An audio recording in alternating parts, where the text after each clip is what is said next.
All right, ladies and gentlemen, welcome into a special edition of the presidential debate. All right, we're carrying it live on the Captain's Quarters show with my partner Chris Peaks of the Alabama Political Contributor. What's going on, Chris? Hey, not much, my man. How you doing? Man, awesome, man. We've been talking about this for some time now, for maybe like about a month. We've been talking Yeah, about wait. doing this stream because the debate was going to be happening. So, man, what you thinking about the debate? You know, I think the pressure's on Vice President Harris to perform tonight. She hasn't given many interviews and or press conferences, and we all seen the one with Dana Bash. She's gonna have the whole world watching, and Donald Trump's gonna be staring right at her. How's she gonna hold up? On the other hand, I think this right here's Trump's element, man. I mean, he's built to be on in this environment. I just like I said, I think it's on her to perform, and as long as she doesn't just have a meltdown, I think they'll promote it as a win for her. What's your thoughts on it?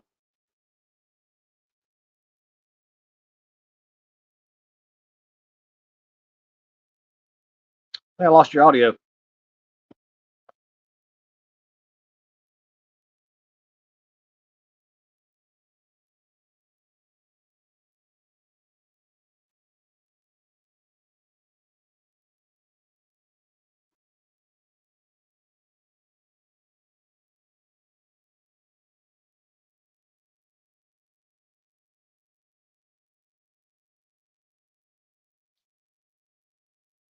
Captain.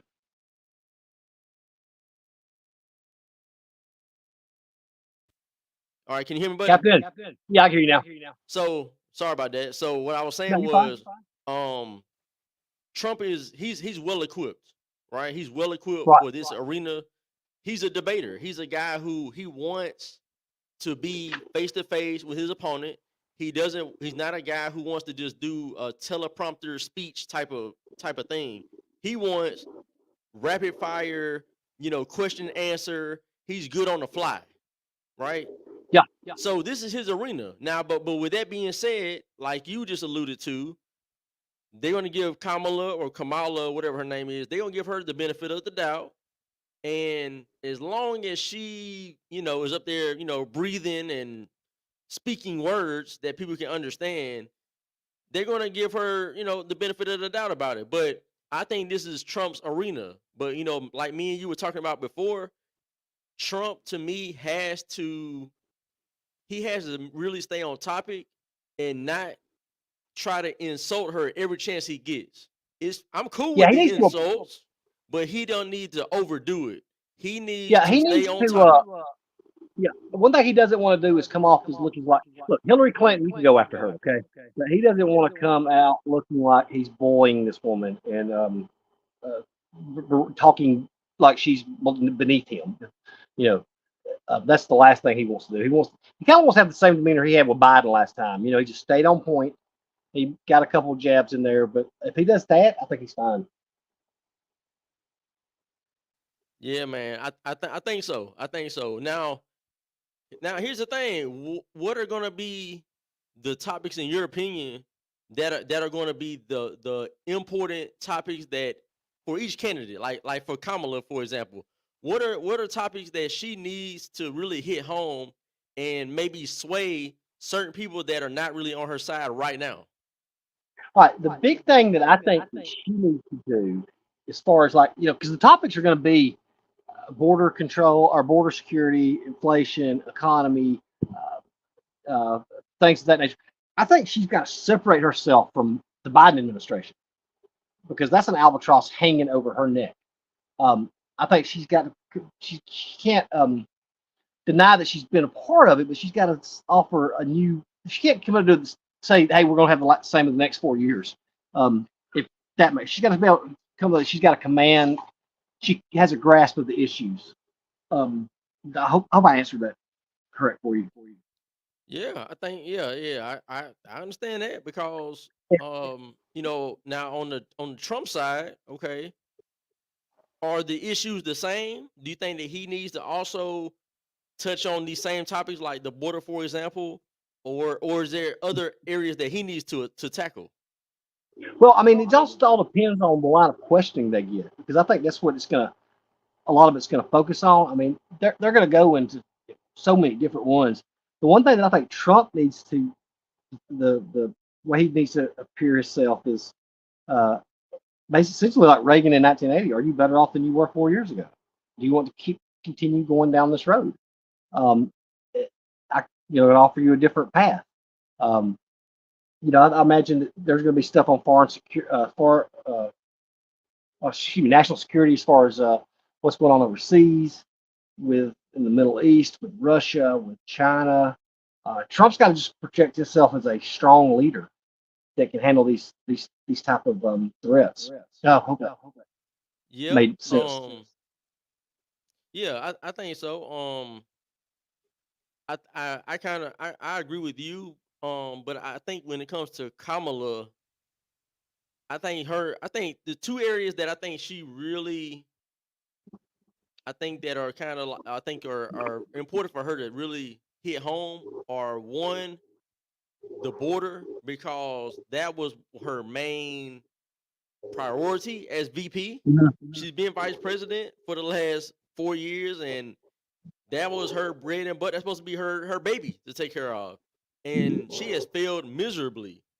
So to me, she has to twist that around and make that work, right? Where she can say, look, this is what happened, this is what I was doing. And we had some, maybe some slip ups. I mean, really it's failures, but I'm saying from what she can say is she gonna try to minimize everything. She's got to change the narrative in regards to the border. Got to. She has to address that. Um also, well, really it's like three things, but another thing, foreign affairs. That's gonna be Yeah, huge to me because we've never had a female president. And right. she's running for president, as Hillary Clinton did in 2016, but we weren't ready for one then. We're not ready for one now. All right, and I don't think we'll be ready for one really ever. But that's my opinion, okay? And if people don't like my opinion, hey, don't like my opinion, right?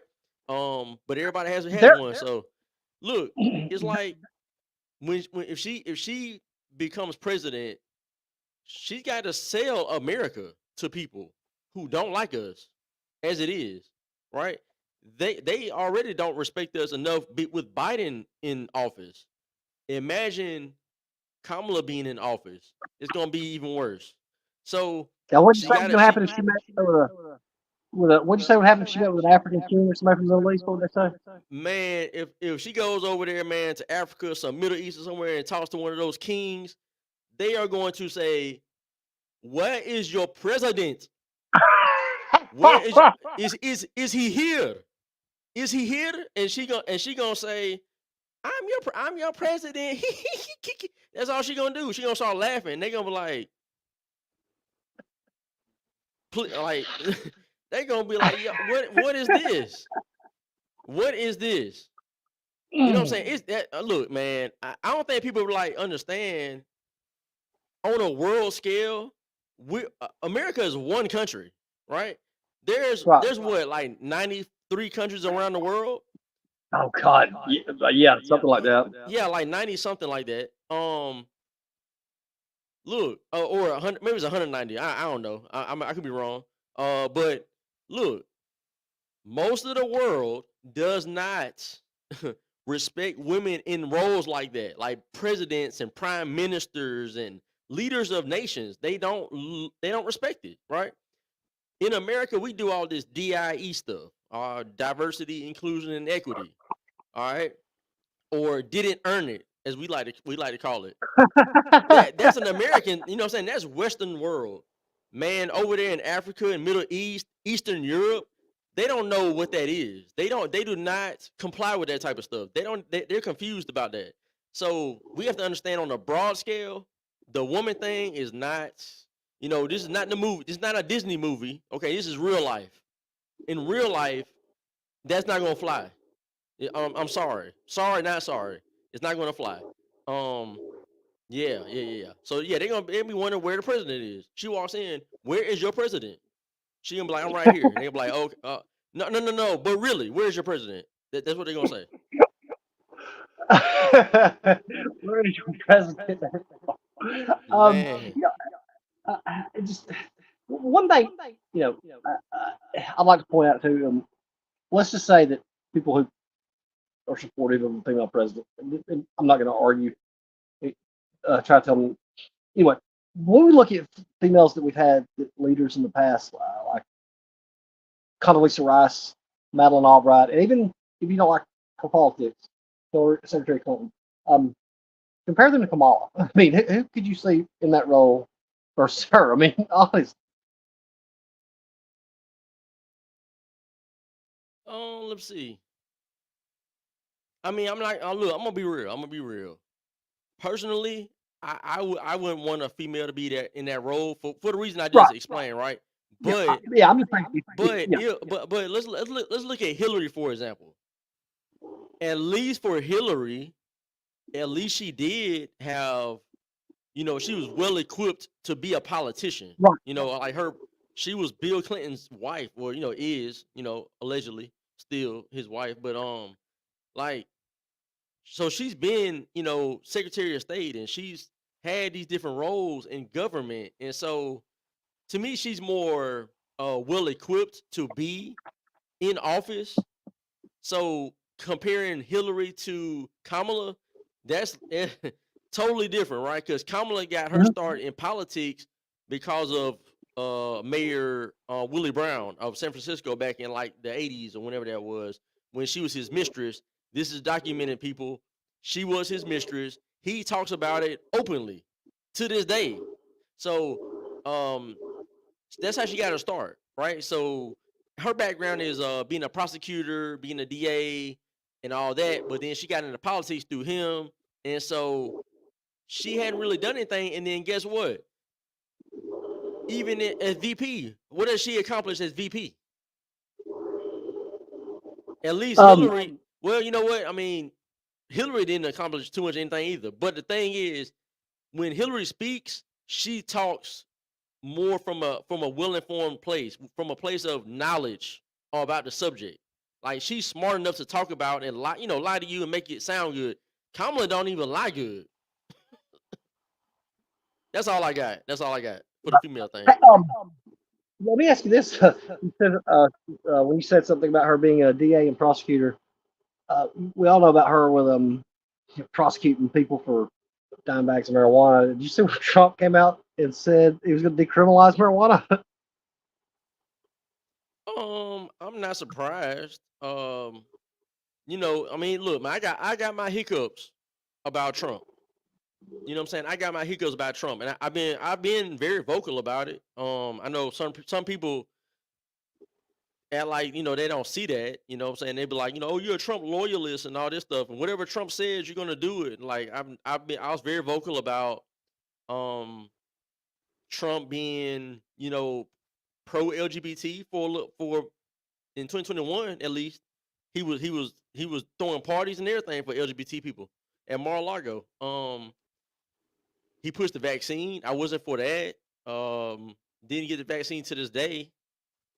Um, there was a few other things too. And when you talk about marijuana decriminalization, I personally I don't agree with it. I think that it's to decriminalize any illegal drug or illicit drug. You're just opening the doors up for more issues. I don't think that's a good idea. I just really don't think it's a good idea.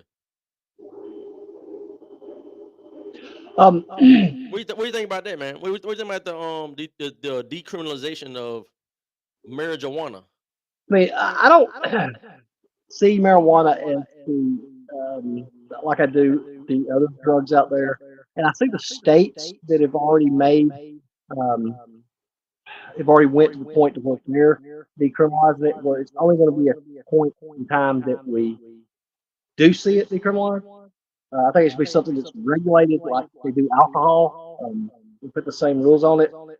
But I see that the money that is spent in the criminal justice system just on that particular uh, drug, it could be spent in better ways for to help people out. Yep, I hear that. I hear that. And I'm gonna address that in just a second. Real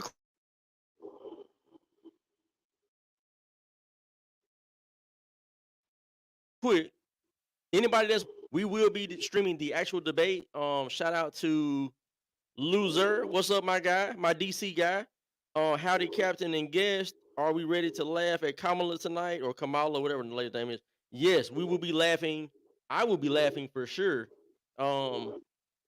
Let's see. He asked, "Are we watching the debate on live stream?" Yes, we are. We will be streaming it. I got it on my page right here on my tab. I'm keeping an eye on it. So right now, there's nothing going on. They're just doing like little, look, commentating like what we're doing right now. They're doing the same thing right now. So they haven't started it. I'm going to bring it into the screen. You guys will be able to watch the actual debate right here on our stream. All right. That's what we are doing tonight. We are doing a special little get up, all right, little presentation of the debate right here. Let's see. Hillary sucks. Totally unqualified. Yeah. For sure. For sure. You see that one, Chris? Well, I can't. Let's see. Kamala is just a no. Yes, yeah. Just a. Yep, camel toe man. That's the name, man. That's the name. Camel toe.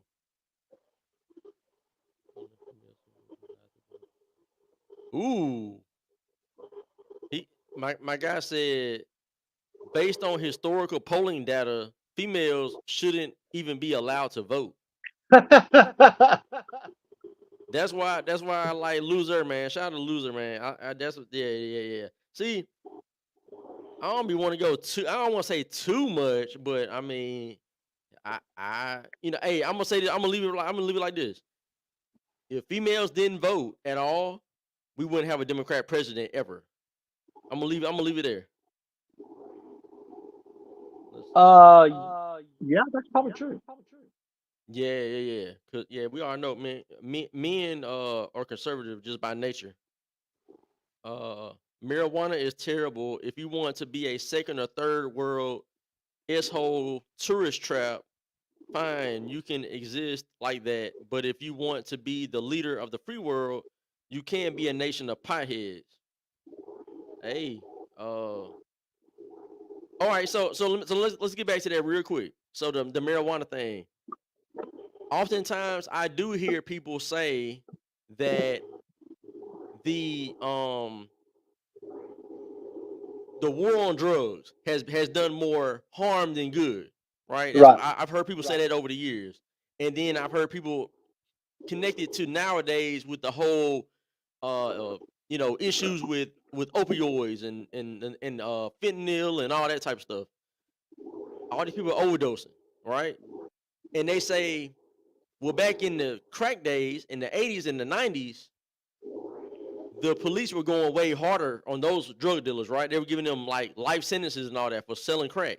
But now you got fentanyl or fentanyl, whatever you want to call it, that's killing people at a rapid rate. But you don't see the police cracking down and giving people like football numbers, life in prison and all that.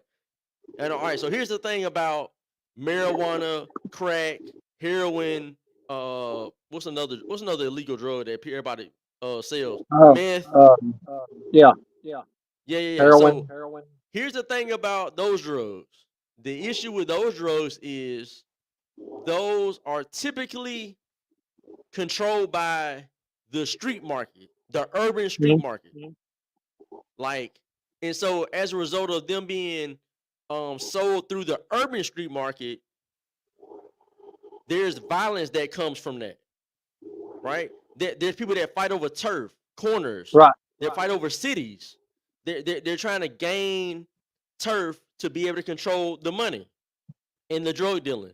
So it ends up, people's families get killed, innocent people get shot.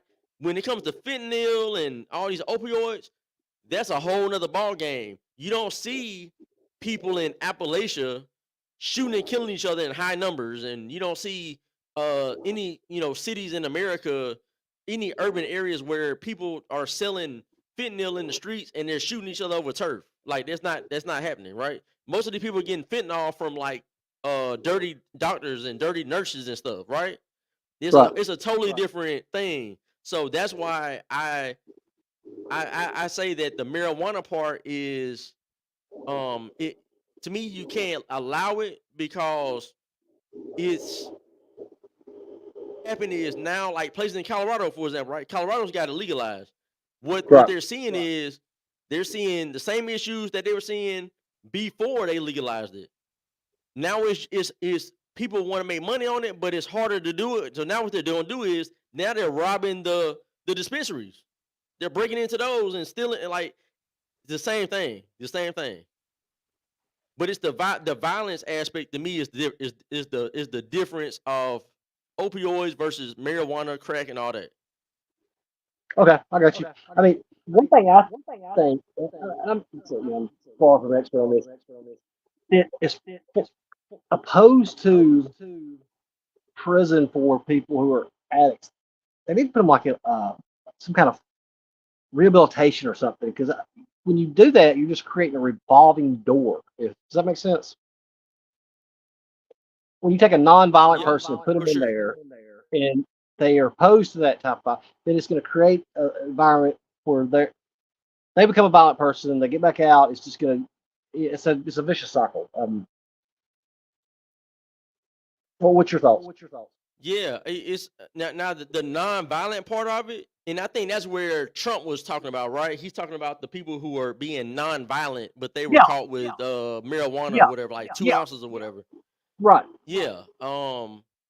That part, I can, I mean, to me, there's some leeway because to me, you have to be, to a certain extent, you have to be fair in the sentencing and all that based on the crime, right? Like Hmm. if you get caught with with a little bit of marijuana, but you don't have any weapon with you, you don't have like any other paraphernalia like bags, duct tape, and all that type of stuff to like sell it and distribute it. Okay, you're probably just using it for your personal use. All right, it can be a little misdemeanor or whatever, ticket, whatever, whatever case. I'm cool with that. All right, and to be honest, this is a part that a lot of people try to skate on, right? They'll say people that get caught with marijuana, they do like 25 years. No, they do not. Nobody gets 25 years for like a gram or whatever of weed, a small little amount. You don't get 20 years for that. You get 20 No. years because you have a illegal handgun with you. Now, when you have that handgun and you get caught with the weed, there's an cause. Now you're gonna probably get a distribution on charge or some other charge along with it, right? The illegal gun is the issue. If you just get caught with the weed, ain't no big deal. Most cops are gonna just like throw it on the ground, step on it, like what I'm saying, let you go. That just to be honest. So that whole thing about marijuana is like putting people in prison. No, it's not. No, it's not. That's not the case. It's other factors that go into that.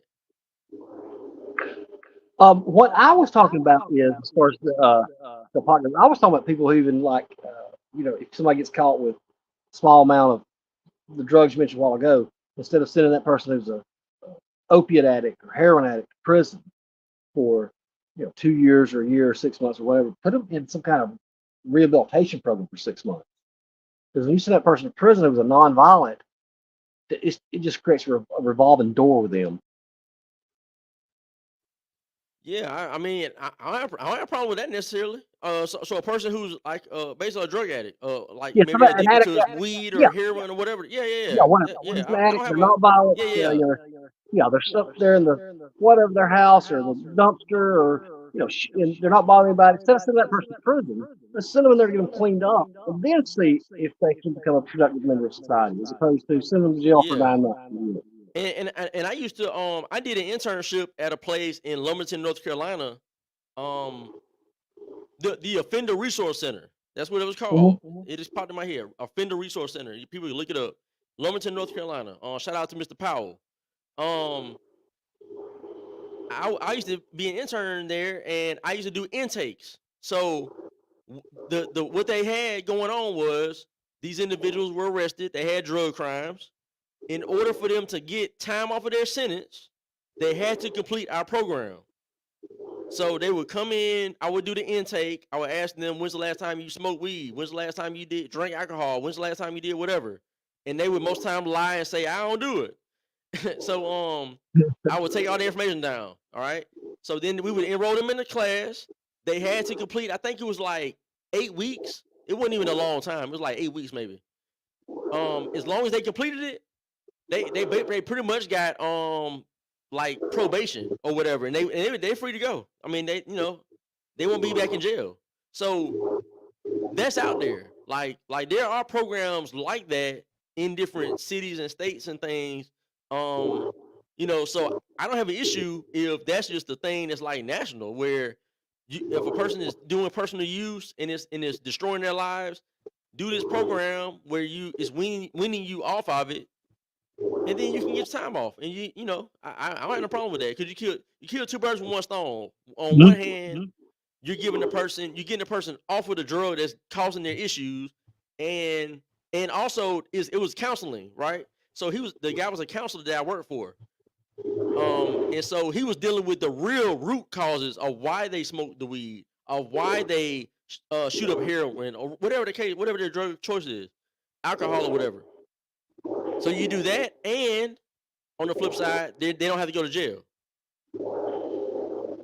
Yeah, I think that's a whole lot better idea. Now, and that's the person I was talking. People I was talking about a while ago. Yeah, I'm not talking about the violent, big time guys. I'm talking about low level. Just non. These guys kind of life's off the right track. I think we should be looking to help those people as opposed to punish them for their addictions. I think. No, I don't think I'm trying to come off with a bleeding heart on Yep. that, but that's just how I look at that. If they're violent or something, that's a totally different issue there. Yeah, for sure. For sure. Well, look, they should be. I got it on the screen right here, people. So, maybe they're getting ready to go. I think I got about 3 minutes till. Yeah, that's what it says. So, yeah. So hopefully they get started here shortly, and I'll bring in the audio once they get started. But I mean, look, man, I'm waiting for a good debate. I expect this to be very entertaining.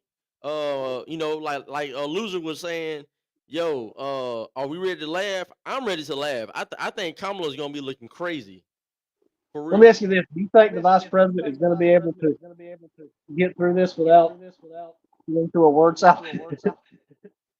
You mean talking about the passing of time and how time is so important, and time is just time just keeps going and going and going, and then it comes back around and goes clockwise and counterclockwise, and it goes up and down and side to side and back and forth, and then here we are, You know folks. what time it is.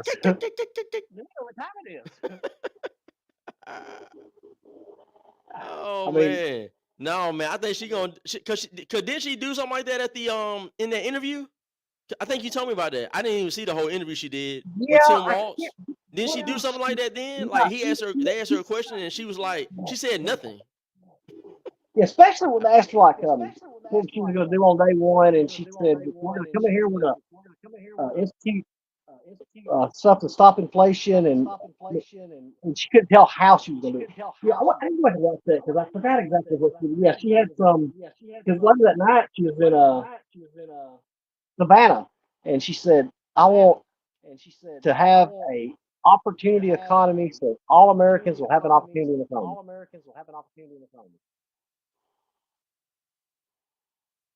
Great. Man, look, hey man, hey, that's deep. You know what I'm saying? That's deep as the abyss, man. That has you thinking, right? That has you really staying up at night thinking like, yo, she said some enlightening stuff. I can't even sleep right now. I'm trying to still figure out. She said that, and that was a parable. She the other day she said Donald Trump's wanting to pack the supreme law, the court, the supreme, the Constitution of our land. Oh man. Man, yo, this going look. It's gonna be funny. It's gonna be funny. Yeah, I mean, somebody I'm brought gonna have to right. be. I might have to mute up over here because I'm gonna be laughing. Somebody said the other day, they said about the polls and the direction of this race. They said, yeah, we'll be able to figure out a lot more after the debate. And I said, yeah, it may take a week or two, especially after Tim Walz has the ticket because the moderators have to stop the debate after Kamala issued a 10-minute word salad. Man, they're gonna step in. Like I think there's gonna be a lot of that going on where they're gonna ask a question to Kamala, and then she's gonna start answering it, and then they're gonna be like, they're gonna bail her out, right? Like how they did Biden. They're gonna bail her out, and they're gonna like cut her off where she don't have to keep rambling on and not saying anything. And then when Trump is answering a question, right, he's gonna be answering it, giving all kind of details about why this policy doesn't work and why my policy does work. And then they're gonna be like, oh, time's up. It's like I still got 20 seconds left. They're gonna be doing something. I can see them doing that because this is ABC. ABC is on her side. As a matter of fact, let me go ahead and bring in the audio, man. Let's see what these ladies are talking about right here. Didn't back in 2016 when I did that debate. We'll stand by to see that tonight. But the first time, side to side, together. And I have my doubts that we're going to see that handshake, but what we are going to see is a spirited debate and perhaps the most consequential general election debate we have ever seen, because almost certainly going to be the last one. So with the stakes so high, the presidential debate just moments away, we have the entire news division keeping an eye on everything. We are going to be fact-checking on our live blog. It's all going to be happening right here. The debate now just 10 seconds away, and we will be back with our post-game show as soon as it's over. We are going to. Yeah, hey. He said it's gonna be a spirited debate, and they're looking to have hold on a second. Election, their first face-to-face meeting ever. A historic race for president upended just weeks ago. President Biden withdrawing after his last debate. Donald Trump now up against a new opponent. All right, so here we go. Hey, let's go ahead and get it started. All right. Pennsylvania, all still very much in play. The ABC News presidential debate starts right now. This is an ABC News special. The most consequential moment of this campaign. Kamala Harris. Together, we will chart a new way forward. Donald Trump. We will soon be a great nation again. Face to face. Historic. Hey. The ABC News presidential debate. Here now, David Muir and Lindsay Davis. Good evening, I'm David Muir, and thank you for joining us for tonight's ABC News presidential debate. We want to welcome viewers watching on ABC and around the world tonight. Vice President Kamala Harris and President Donald Trump are just moments away from taking the stage in this unprecedented race for president. And I'm Lindsay Davis. Tonight's meeting could be the most consequential event of their campaigns, with Election Day now less than 2 months away. For Vice President Kamala Harris, this is her first debate since President Biden withdrew from the race on July 21st. Of course, that decision followed his debate against President Donald Trump in June. Since then, this race has taken on an entirely new dynamic. And that brings us to the rules of tonight's debate. 90 minutes with 2 commercial breaks. No topics or questions have been shared with the campaigns. The candidates will have 2 minutes to answer questions, and this is the clock. That's what they'll be seeing. 2 minutes for rebuttals and 1 minute for follow-ups, clarifications, or responses. Their microphones will only be turned on when it's their turn to speak. No pre-written notes allowed. There is no audience here tonight in this hall at the National Constitution Center. This is an intimate setting for 2 candidates who have never met. President Trump won the coin toss. He chose to deliver the final closing statement of the evening. Vice President Harris selected the podium to the right. So let's now welcome the candidates to the stage. Vice President Kamala Harris and President Donald Trump.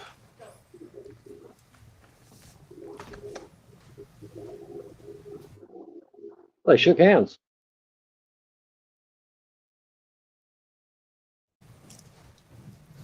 Welcome to you both. It's wonderful to have you. It's an honor to have you both here tonight. Good evening. We are looking forward to a spirited and thoughtful debate.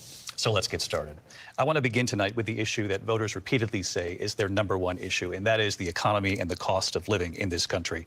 Vice President Harris, you and President Trump were elected 4 years ago, and your opponent on the stage here tonight often asks his supporters, are you better off than you were 4 years ago? When it comes to the economy, do you believe Americans are better off than they were 4 years ago? So I was raised as a middle class.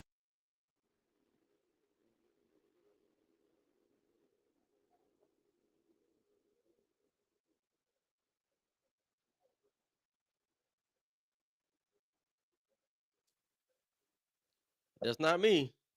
Actually a Uh-oh. plan to build what I That's call them. an There we go. opportunity economy. Because here's the thing. We know that we have a shortage of homes and housing, and the cost of housing is too expensive for far too many people. We know that young families need support to raise their families of $6,000, which is the largest child tax credit that we have given in a long time, so that those young families can afford to. My passion, one of them, is small businesses. My mother raised my sister and me, but there was a woman who helped raise us. We call her our second mother. She was a small business owner. I love our small businesses. My plan is to give a $50,000 tax deduction to start up small businesses, knowing they are part of the backbone of America's economy. My opponent, on the other hand, his plan is to do what he has done before, which is to provide a tax cut for billionaires and big corporations, which will result in $5 trillion to America's deficit.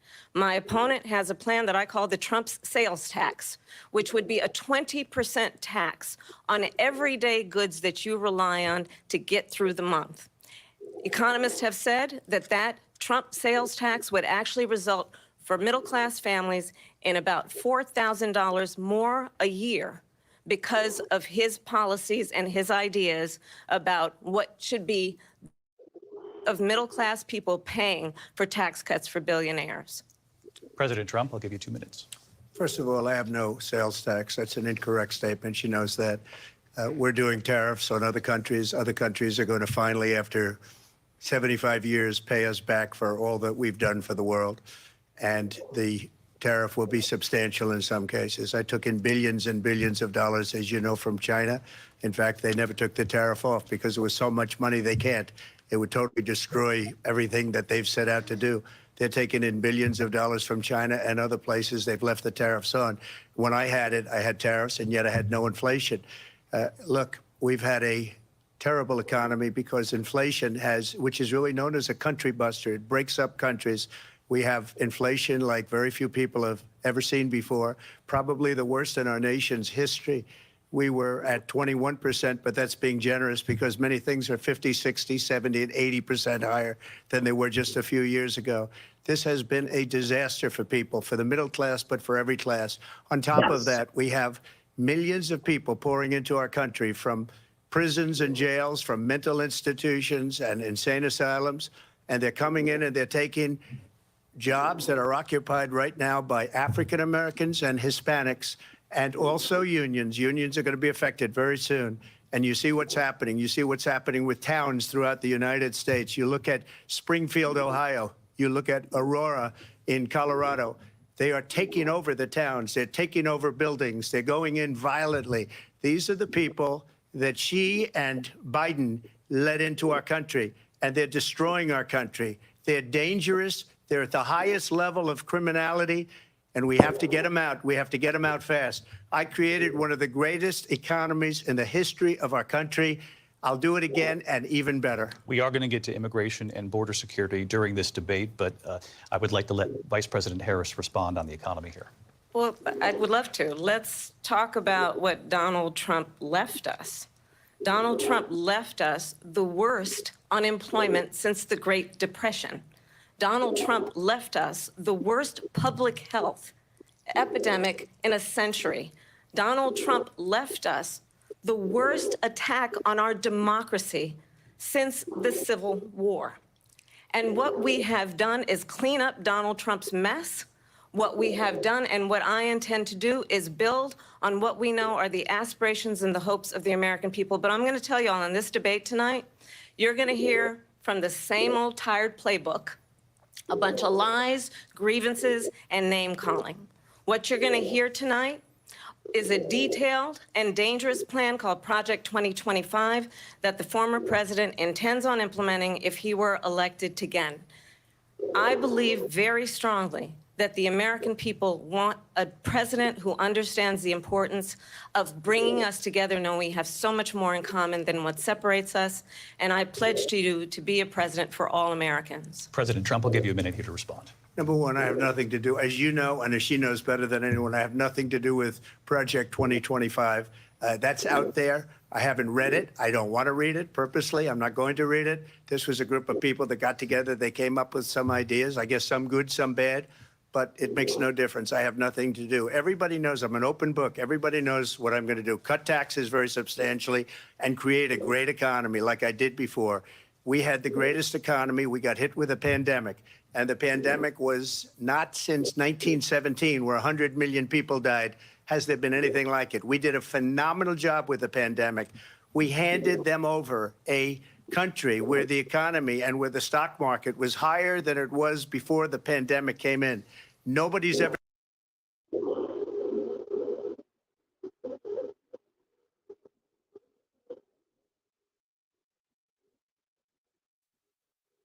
Yeah, it's a website, man.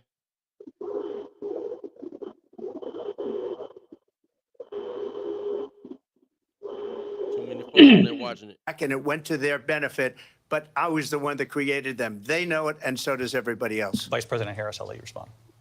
So Donald Trump has no plan for you. And when you look at his economic plan, it's all about tax breaks for the richest people. I am offering what I describe as an opportunity economy, and the best economists in our country, if not the world, have reviewed our relative plans for the future of America.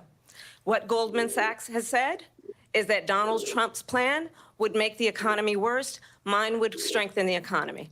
What the Wharton School has said is Donald Trump's plan would actually explode the deficit.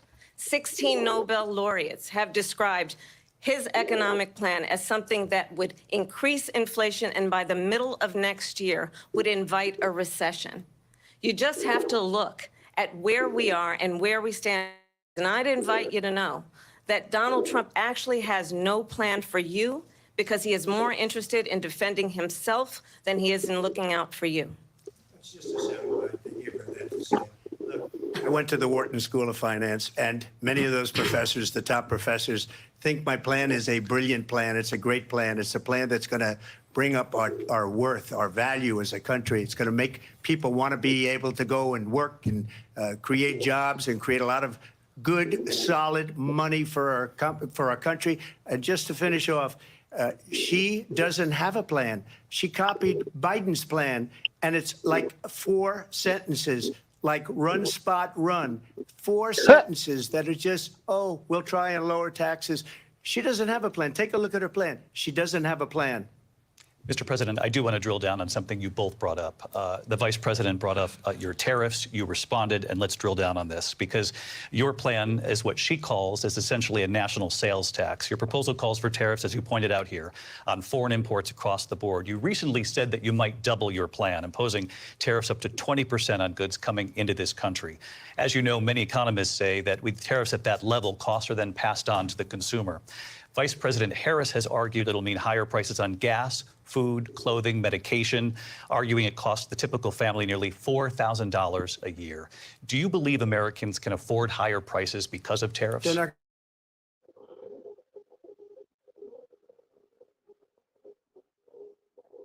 going to have higher prices, which going to years. I was the only president ever. China was paying us hundreds of billions of dollars, and so were other countries. And, you know, if she doesn't like them, they should have gone out and they should have immediately cut the tariffs. But those tariffs are there 3.5 years now under their administration. We are going to take in billions of dollars, hundreds of billions of dollars. I had no inflation, virtually no inflation. They had the highest inflation perhaps in the history of our country, because I've never seen a worse period of time. People can't go out and buy cereal or bacon or eggs or anything else. The people of our country are absolutely dying with what they've done. They've destroyed the economy. And all you have to do is look at a poll. The polls say 80 and 85 and even 90% that the Trump economy was great, that their economy was terrible. Vice President Harris, I do want to ask for your response. And you heard what the president said there, because the Biden administration did keep a number of the Trump tariffs in place. So how do you respond?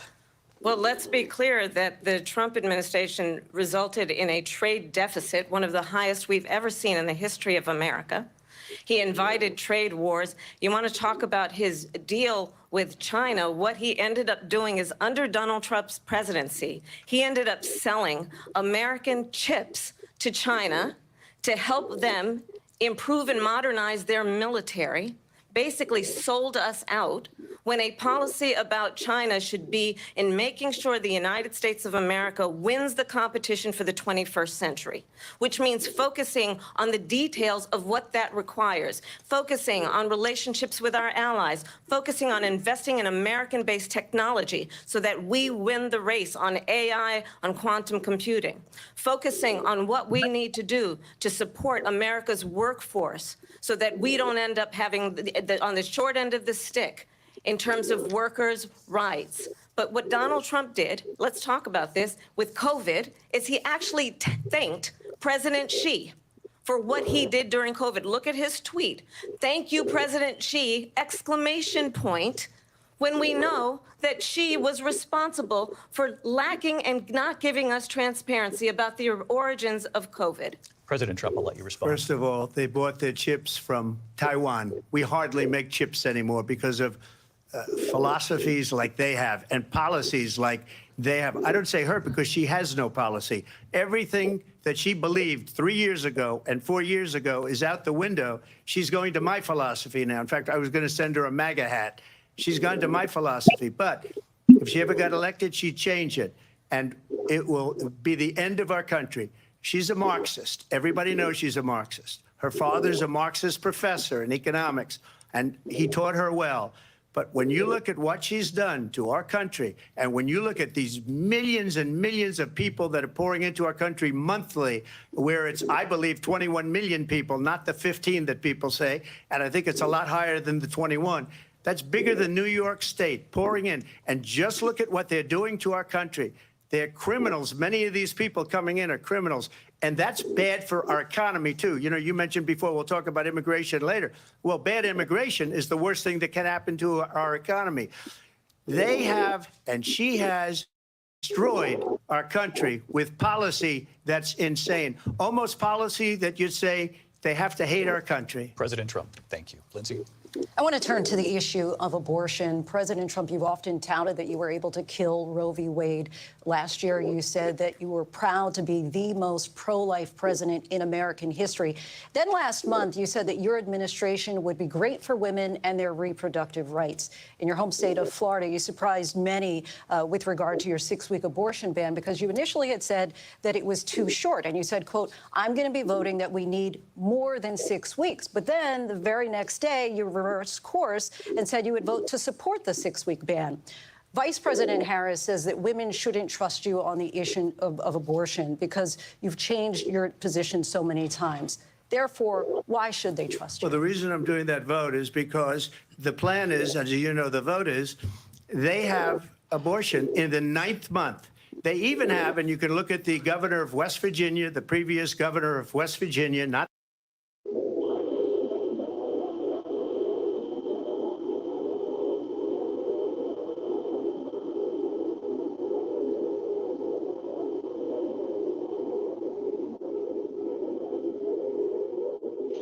and her vice presidential pick, which I think was a horrible pick, by the way, for our country, because he is really out of it. But her vice presidential pick says abortion in the 9th month is absolutely fine. He also says execution after birth. It's execution, no longer abortion, because the baby is born, is okay. And that's not okay with me, hence the vote. But what I did is something for 52 years. They've been trying to get Roe v. Wade into the states. And through the genius and heart and strength of 6 Supreme Court justices, we were able to do that. Now, I believe in the exceptions for rape, incest, and life of the mother. I believe strongly in it. Ronald Reagan did also. 85% of Republicans do. Exceptions, very important.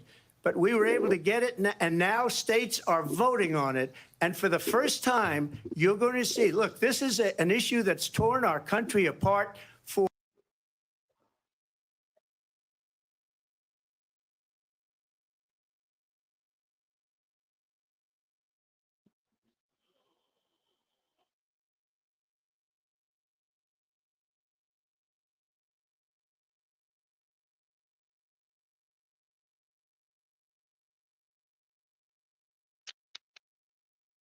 vote of the people now. It's not tied up in the federal government. I did a great service in doing it. It took courage to do it. And the Supreme Court had great courage in doing it. And I give tremendous credit to those 6 justices. There is no state in this country where it is legal to kill a baby after it's born.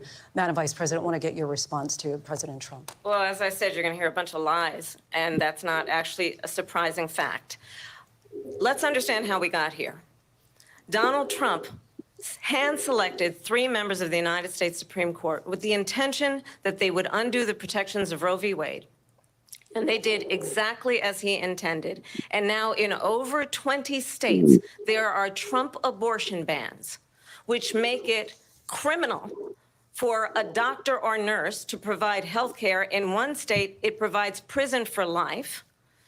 Trump abortion bans that make no exception even for rape and incest, which understand what that means. A survivor of a crime of violation to their body does not have the right to make a decision about what happens to their body next. That is immoral.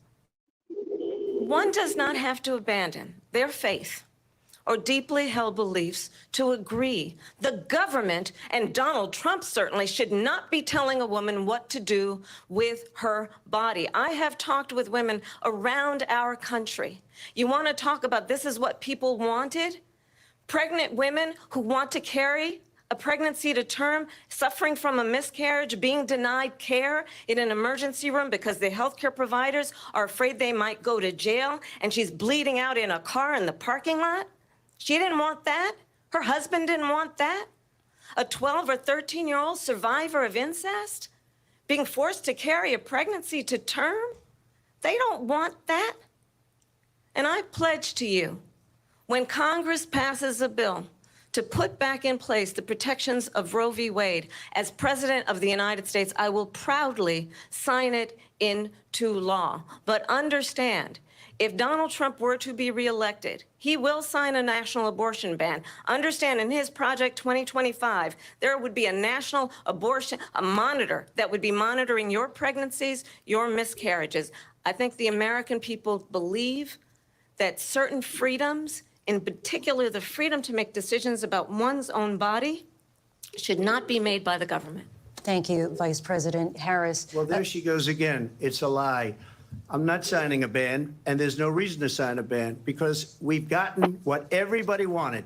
Democrats, Republicans, and everybody else, and every legal scholar wanted it to be brought back into the states, and the states are voting. And it may take a little time, but for 52 years, this issue has torn our country apart, and they've wanted it back in the states. Did something that nobody thought was possible. The states are now voting. What she says is an absolute lie. And as far as the abortion ban, no, I'm not in favor of abortion ban, but it doesn't matter because this issue has now been taken over by the states. Would you veto a national abortion ban if it came Well, to I your won't desk? have to because, again, two things. Number one, she said she'll go back to Congress. She'll never get the vote. It's impossible for her to get the vote, especially now with the 50-50 and essentially 50-50 in both Senate and the House.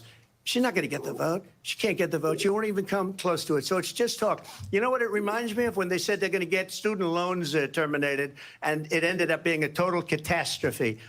The student loans, and then her, I think probably her boss, if you call him a boss, he spends all his time on the beach.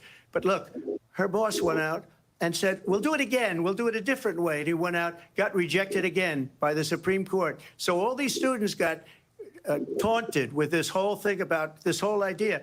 And how unfair that would have been, part of the reason they lost, to the mid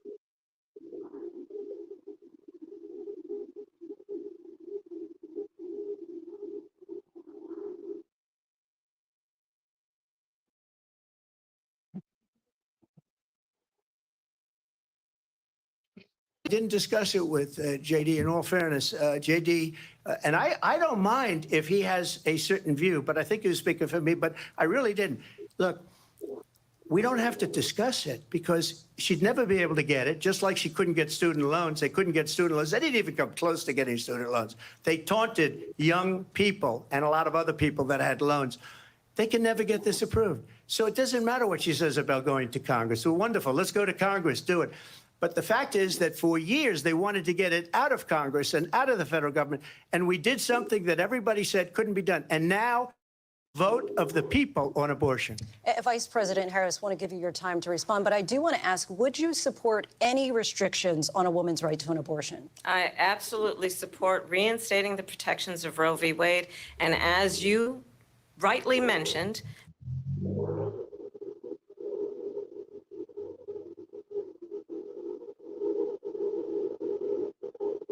that is not happening. It's insulting to the women of America. And understand what has been happening under Donald Trump's abortion bans.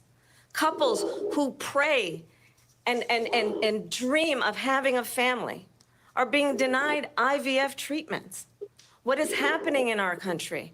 Working people, working women who are working 1 or 2 jobs, who can barely afford childcare as it is, have to travel to another state to get on a plane sitting next to strangers to go and get the health care she needs. Barely can afford to do it, and what you are putting her through is unconscionable. And the people of America have not, the majority of Americans believe in a woman's right to make decisions about her own body, and that is why in every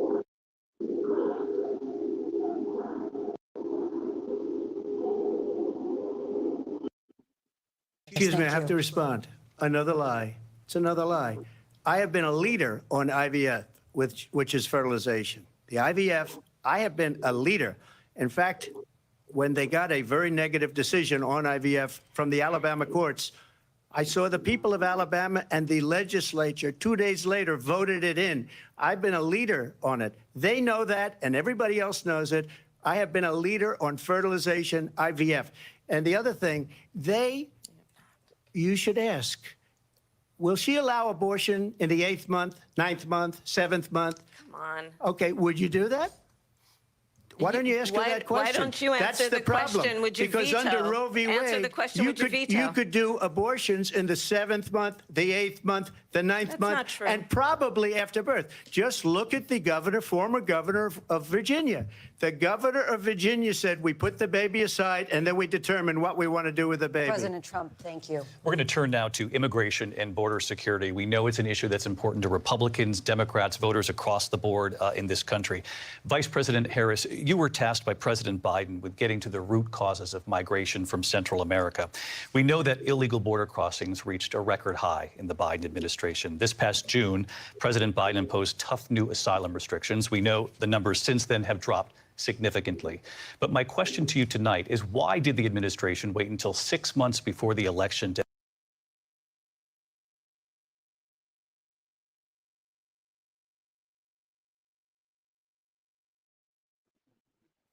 Come on, ABC. Come on. Come on, ABC. Congress, including some of the most conservative members of the United States Senate, came up with a border security bill, which I supported. And that bill would have put 1,500 more border agents on the border to help those folks who are working there right now overtime, trying to do their job. It would have allowed us to stem the flow of fentanyl coming into the United States. I know there are so many families watching tonight who have been personally affected by the surge of fentanyl in our country. That bill would have put more resources to allow us to prosecute transnational criminal organizations for trafficking in guns, drugs, and human beings. But you know what happened to that bill?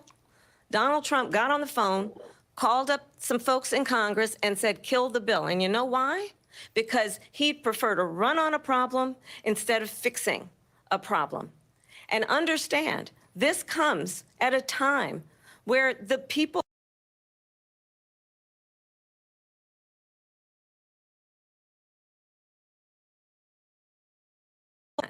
But what we have in the former president is someone who would prefer to run on a problem instead of fixing a problem. And I'll tell you something, he's going to talk about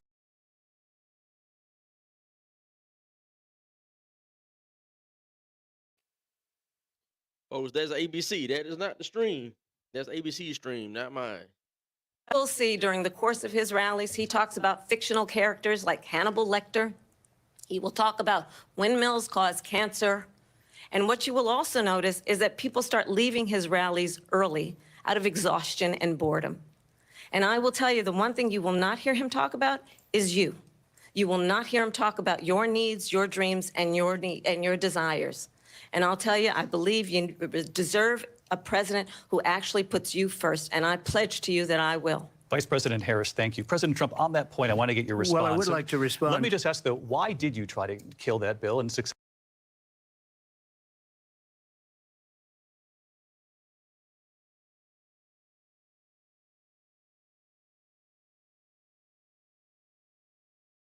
And paying them to be there, and then showing them in a different light. So she can't talk about that. People don't leave my rallies. We have the biggest rallies, the most incredible rallies in the history of politics. That's because people want to take their country back. Our country is being lost. We're a failing nation. And it happened 3.5 years ago. And what's going on here, you're going to end up in World War III, just to go into another subject. What they have done to our country by allowing these millions and millions of people to come into our country, and look at what's happening to the towns all over the United States. And a lot of towns don't want to talk. It's not going to be Aurora or Springfield. A lot of towns don't want to talk about it because they're so embarrassed by it. In Springfield, they're eating the dogs, the people that came in. They're eating the cats. They're eating the pets of the people. Y'all, there she go laughing. And it's a shame. As far as rallies are concerned, as far as the reason they go is they like what I say. They want to. So there she goes laughing, y'all. This is a fact, though. Y'all can look this up. That's actually a fact about they are eating the dogs and the cats and birds and all type of stuff in Springfield, Ohio. That is happening. And ABC News did reach out to the city manager there. He told us there have been no credible reports of specific claims of pets being harmed, injured, or abused by individuals within the immigrant community. Well, I've seen people on television. Let me just say here, this is the people on television say my dog was taken and used for food. So maybe he said that, and maybe that's a good thing to say for a city manager. I'm not taking this from but television. But the people I'm on taking it from television the city saying their manager. dog was eaten by the people that went there. Again, the Springfield city manager says there's no evidence of that. Vice We'll President Harris, out. I'll let you respond to the rest of what you've heard. You talk about extreme. You know, this is, I think, one of the reasons why in this election, I actually have the endorsement of 200 Republicans who have formerly worked with President Bush, Mitt Romney, and John McCain, including the endorsement of former Vice President Dick Cheney and Congress member Liz Cheney. And if you want to really know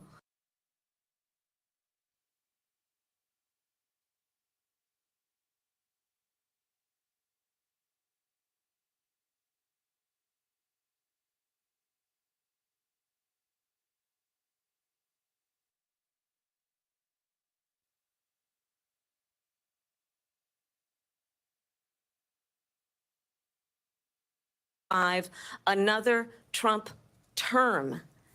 And when we listen to this kind of rhetoric, when the issues that affect the American people are not being addressed, I think the choice is clear in this election.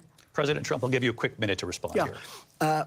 Thank you, because when I hear that, see, I'm a different kind of a person. I fired most of those people, not so graciously. They did bad things or a bad job. I fired them. They never fired one person. They didn't fire anybody having to do with Afghanistan and the Taliban and the 13 people whose were just killed, viciously and violently killed. And I got to know the parents and the family. They didn't fire. They should have fired all those generals, all those top people, because that was one of the most incompetently handled situations anybody has ever seen. So when somebody does a bad job, I fire them. And you take a guy like Esper. He was no good. I fired him. So he writes a book. Another one writes a book. Because with me, they can write books. With nobody else can they. But they have done such a poor job, and they never fire anybody. Look at the economy. Look at the inflation. They didn't fire any of their economists. They have the same people. That's a good way not to have books written about you. But just to finish, I got more votes than any Republican in history by far.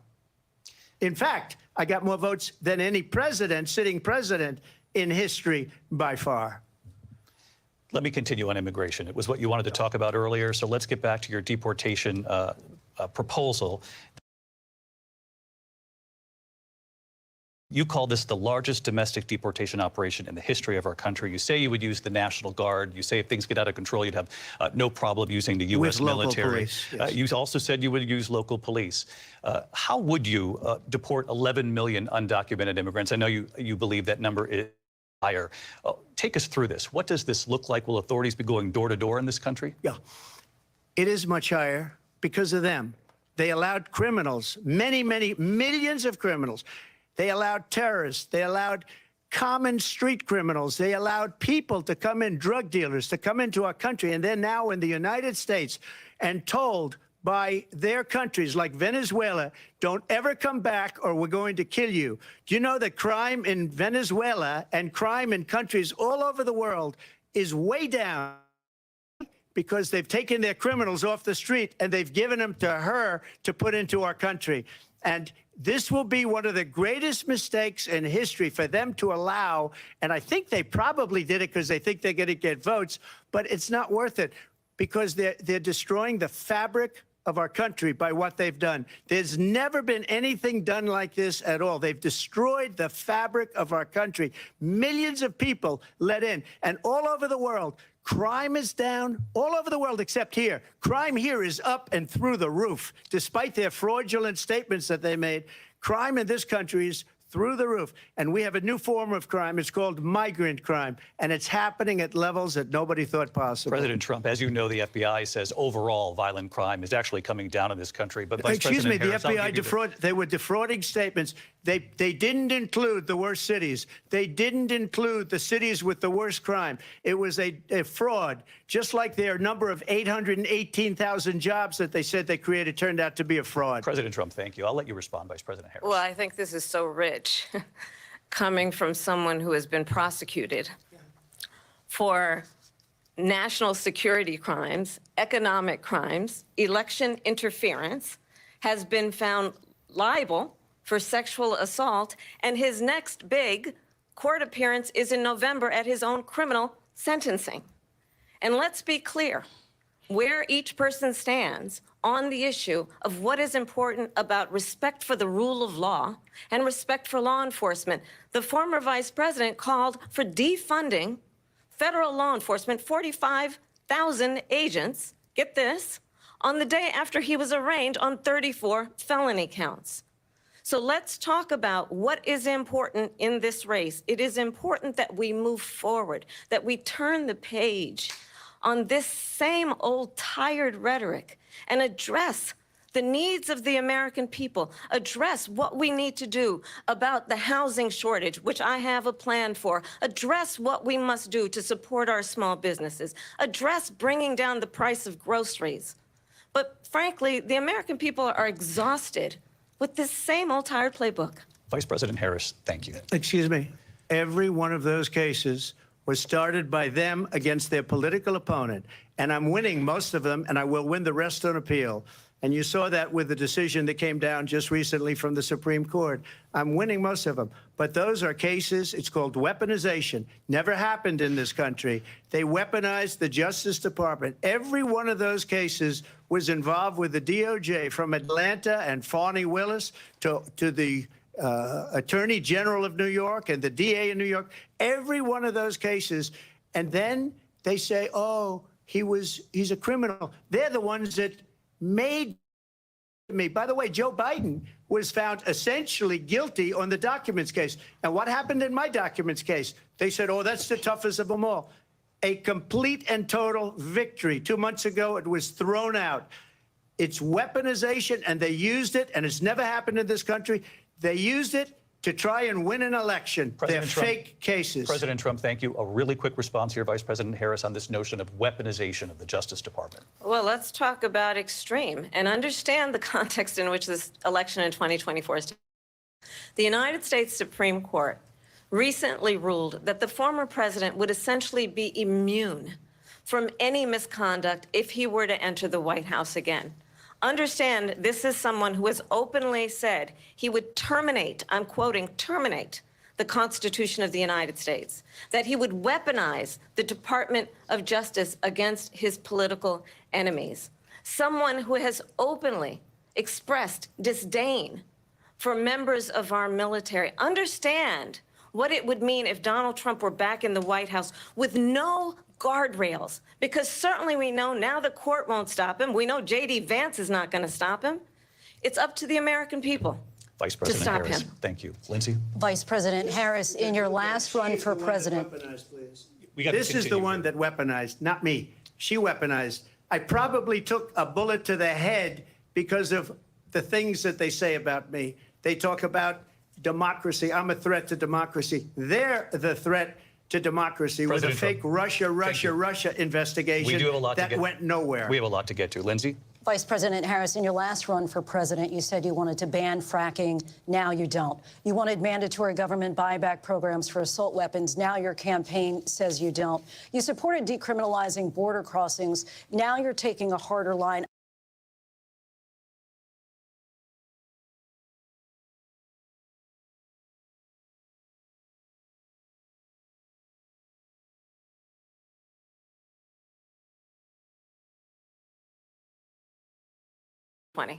I will not ban fracking. I have not banned fracking as Vice President of the United States. And in fact, I was the tie-breaking vote on the Inflation Reduction Act, which opened new leases for fracking. My position is that we have got to invest in diverse sources of energy so we reduce our reliance on foreign oil. We have had the largest increase in domestic oil production in history because of an approach that recognizes that we cannot over-rely on foreign oil. As it relates to my values, let me tell you, I grew up a middle-class kid raised by a hardworking mother who worked and saved and was able to buy our first home when I was a teenager. The values I bring to the importance of home ownership, knowing not everybody got handed $400 million on a silver platter and then filed bankruptcy 6 times, is a value that I bring to my work, to say we are going to work with the private sector and home builders to increase 3 million homes, increase by 3 million homes by the end of my first term. My work that is related to having a friend when I was in high school who was sexually assaulted by her stepfather. And my focus then on protecting women and children from violent crime is based on a value that is deeply grounded in the importance of standing up for those who are. My work that is about protecting Social Security and Medicare is based on long-standing work that I have done, protecting seniors from scams. My values have not changed. And is a president who actually brings values and a perspective that is about lifting people up and not beating people down and name-calling. The true measure of the leader is the leader who actually understands the strength is not in beating people down, it's in lifting people up. I intend to be that president. President Trump, your Well, response? first of all, I wasn't given $400 million. I wish I was. My father was a Brooklyn builder, Brooklyn, Queens, and a great father, and I learned a lot from him. But I was given a fraction of that, a tiny fraction, and I built it into many, many billions of dollars, many, many billions. And when people see it, they are even surprised. So we don't have to talk about that. Fracking, she's been against it for 12 years. Defund the police, she's been against that forever. She gave all that stuff up very wrongly, very horribly, and everybody's laughing at it, okay? They're all laughing at it. She gave up at least 12 and probably 14 or 15 different policies. Like, she was big on defund the police. In Minnesota, she went out, wait a minute, I'm talking now, if you don't mind, please. Does that sound familiar? She went out in Minnesota and wanted to let criminals that killed people, that burned down Minneapolis, she went out and raised money to get them out of jail. She did things that nobody would ever think of. Now she wants to do transgender operations on illegal aliens that are in prison. This is a radical left liberal that would do this. She wants to confiscate your guns, and she will never allow fracking in Pennsylvania. If she won the election, fracking in Pennsylvania will end on day one. Just to finish, one thing so important in my opinion. So I got the oil business going like nobody has ever done before. When they took over, they got rid of it, started getting rid of it, and the prices were going up the roof. They immediately let these guys go to where they were. I would have been 5 times, 4 times, 5 times higher, because you're talking about 3.5 years ago. They got it up to where I was because they had no choice, because the prices of energy were quadrupling and doubling. You saw what happened to gasoline. So back to Trump. But if she won the election, the day after that election, they'll go back to destroying our country, and oil will be dead, fossil fuel will be dead. We'll go back to windmills, and we'll go back to solar, where they need a whole desert to get some energy to come out of it. You ever see a solar plant? By the way, I'm a big fan of solar, but they take 400, 500 acres of desert President soil. Trump, we have a These lot are of not good issues things that we for the have to get environment, to. as We're she out of time. understands. Thank you. Lindsay, thank you. We have an election in just 56 days. And I want to talk about the peaceful transfer of power, which, of course, we all know is a cornerstone of our democracy, and the role of a president in a moment of crisis. Mr. President, on January 6th, you told your supporters to march to the Capitol. You said you would be right there with them. The country and the world saw what played out at the Capitol that day, the officers coming under attack. Aides in the West Wing say you watched it unfold on television off the Oval Office. You did send out tweets, but it was more than 2 hours before you sent out that video message telling your supporters to go home. Is there anything you regret about what you did on that day? You just said a thing that isn't covered. Peacefully and patriotically, I said during my speech, not later on. Peacefully and patriotically. And nobody on the other side was killed. Ashley Babbitt was shot by an out-of-control police officer that should have never, ever shot her. It's a disgrace. But we didn't do this group of people that have been treated so badly.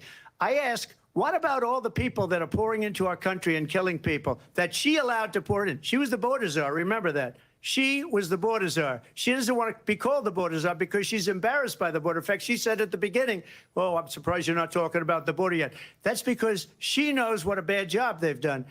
What about those people? When are they going to be prosecuted? When are these people from countries all over the world, not just South America? They're coming in from all over the world, David, all over the world. And crime rates are down all over the world because of it. But let me just when ask are those, David, when are those people going to be prosecuted? When are the people that burned down Minneapolis going to be prosecuted? Or in Seattle? They went into Seattle. They took over a big percentage of the city of Seattle. When are those people going to be prosecuted? But let me just ask you. You might ask her that question. You were the president. You were watching it unfold on television. It's a very simple question as we move forward toward another election. Is there anything you regret about what you did on that day? Yes or no? I had nothing to do with that other than they asked me to make a speech. I showed up for a speech. I said, I think it's going to be big. I went to Nancy Pelosi and the mayor of Washington, D.C., and the mayor put it back in writing, as you know.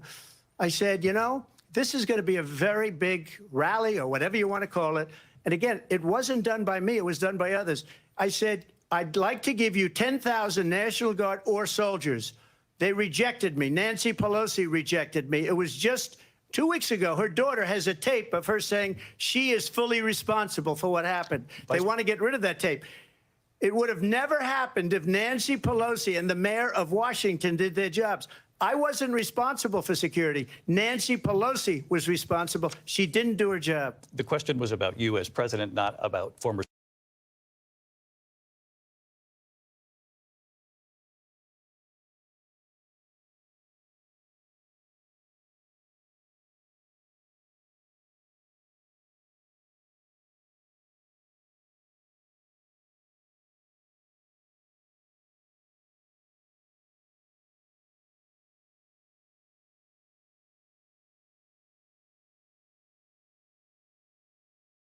injured, and some died.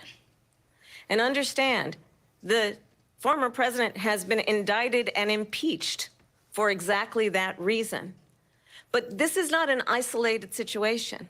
Let's remember Charlottesville, where there was a mob of people carrying tiki torches, spewing anti-Semitic hate. And what did the president then at the time say? There were fine people on each side. Let's remember that when it came to the Proud Boys, a militia, the president said, the former president said, stand back and stand by. So for everyone watching who remembers what January 6th was, I say, we don't have to go back. Let's not go back. We're not going back. It's time to turn the page. And if that was a bridge too far for you, well, there is a place in our campaign for you. Stand for country, to stand for our democracy, to stand for rule of law, and to end the chaos, and to end the approach that is about attacking the foundations of our democracy because you don't like the outcome. And be clear on that point.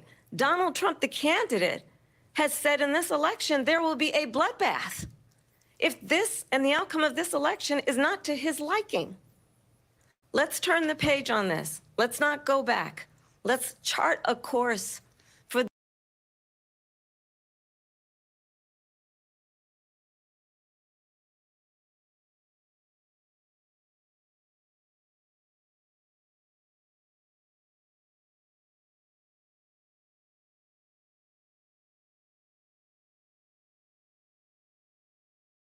Jesse, all of these people, they covered it. If they go an extra sentence, they will see it was perfect. It was debunked in almost every newspaper, but they still bring it up, just like they bring 2025 up. They bring all of this stuff up. I ask you this. You talk about the Capitol. Why are we allowing these millions of people to come through on the southern border? How come she's not doing anything? And I'll tell you what I would do, and I would be very proud to do it. I would say we would both leave this debate right now. I'd like to see her go down to Washington, D.C. during this debate because we're wasting a lot of time. Go down to, because she's been so bad, it's so ridiculous. Go down to Washington, D.C. and let her sign a bill to close up the border because they have the right to do it. They don't need bills. They have the right to do it. The President of the United States, you'll get him out of bed. You'll wake him up at 4 o'clock in the afternoon. You'll say, come on down to the office. Let's sign a bill. If he signs a bill that the border is closed, all he has to do is say it to the Border Patrol, who are phenomenal. If they do that, the border is closed. Mr. Those President, people are killing many people, unlike J6. We talked immigration here tonight. I do want to focus on this next issue to both of you because it really brings us this into focus, truth in these times that we're living in. Mr. President, for 3.5 years after you lost the 2020 election, you repeatedly falsely claimed that you won, many times saying you won in a landslide. In the past couple of weeks leading up to this debate, you have said, quote, you lost by a whisker, that you, quote, didn't quite make it, that you came up a little bit short. I said that? Are you now acknowledging that you lost in 2020? No, I don't acknowledge that at all. But I you said did that say sarcastically. But You know that. It was said, oh, we lost by a whisker. That was said sarcastically. Look, there's so much.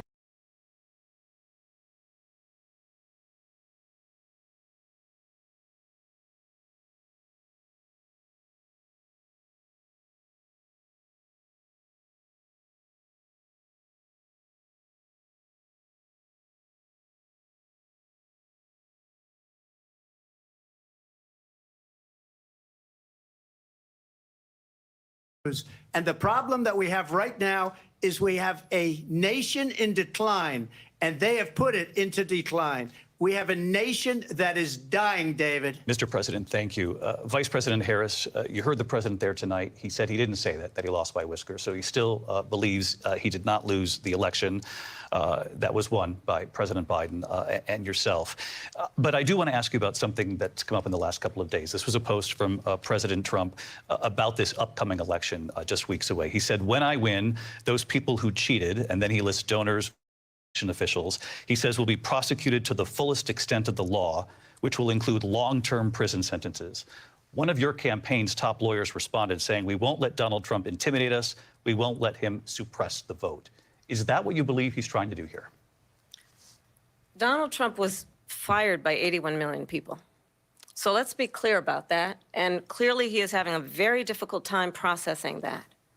But we cannot afford to have a president of the United States who attempts, as he did in the past, to upend the will of the voters in a free and fair election. And I'm going to tell you that I have traveled the world as Vice President of the United States, and world leaders are laughing at Donald Trump. I have talked with military leaders, some of whom worked with you, and they say,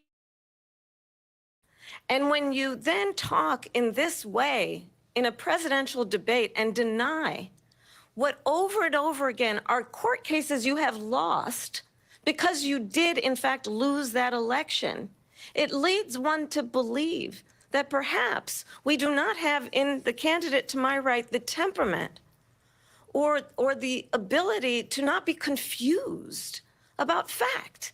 That's deeply troubling, and the American people deserve better. I'll give you 1 minute to respond, Mr. President. Let me just say about world leaders. Viktor Orban, one of the most respected men, they call him a strong man. He's a tough person, smart. Prime Minister of Hungary. They said, why is the whole world blowing up? 3 years ago, it wasn't. Why is it blowing up? He said, because you need Trump back as president. They were afraid of him. China was afraid, and I don't like to use the word afraid, but I'm just quoting him. China was afraid of him. North Korea was afraid of him. Look at what's going on with North Korea, by the way. He said Russia was afraid of him. I ended the Nord Stream 2 pipeline, and Biden put it back on day one, but he ended the XL pipeline. The XL pipeline in our country, he ended that. But he let the Russians build a pipeline going all over Europe and heading into Germany, the biggest pipeline in the world. Look, Viktor Orban said it. He said the most respected, most feared person is Donald Trump. We had no problems when Trump was president. But when this weak, pathetic man that you saw at a debate just a few months ago, that if he weren't in that debate, he'd be running instead of her. She got no votes. He got 14 million votes. What you did, you talk about a threat to democracy. He got 14 million votes, and they threw him out of office.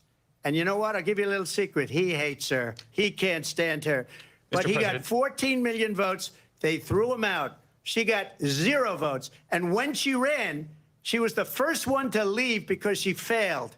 And now she's running. I don't understand it, but I'm okay with it because your time is I think up. we're going to do very well. We've got a lot more to get to. Turning now to the Israel-Hamas war and the hostages who are still being held, Americans among them. Vice President Harris, in December, you said, quote, Israel has a right to defend itself, but you added, quote, it matters how, saying international humanity respected, Israel must do more to protect innocent civilians. You said that 9 months ago. Now an estimated 40,000 Palestinians are dead. Nearly 100 hostages remain. Just last week, Prime Minister Benjamin Netanyahu said there's not a deal in the making. President Biden has not been able to break through the stalemate. How would you do it? Well, let's understand how we got here. On October 7, Hamas, a terrorist organization, slaughtered 1,200 Israelis.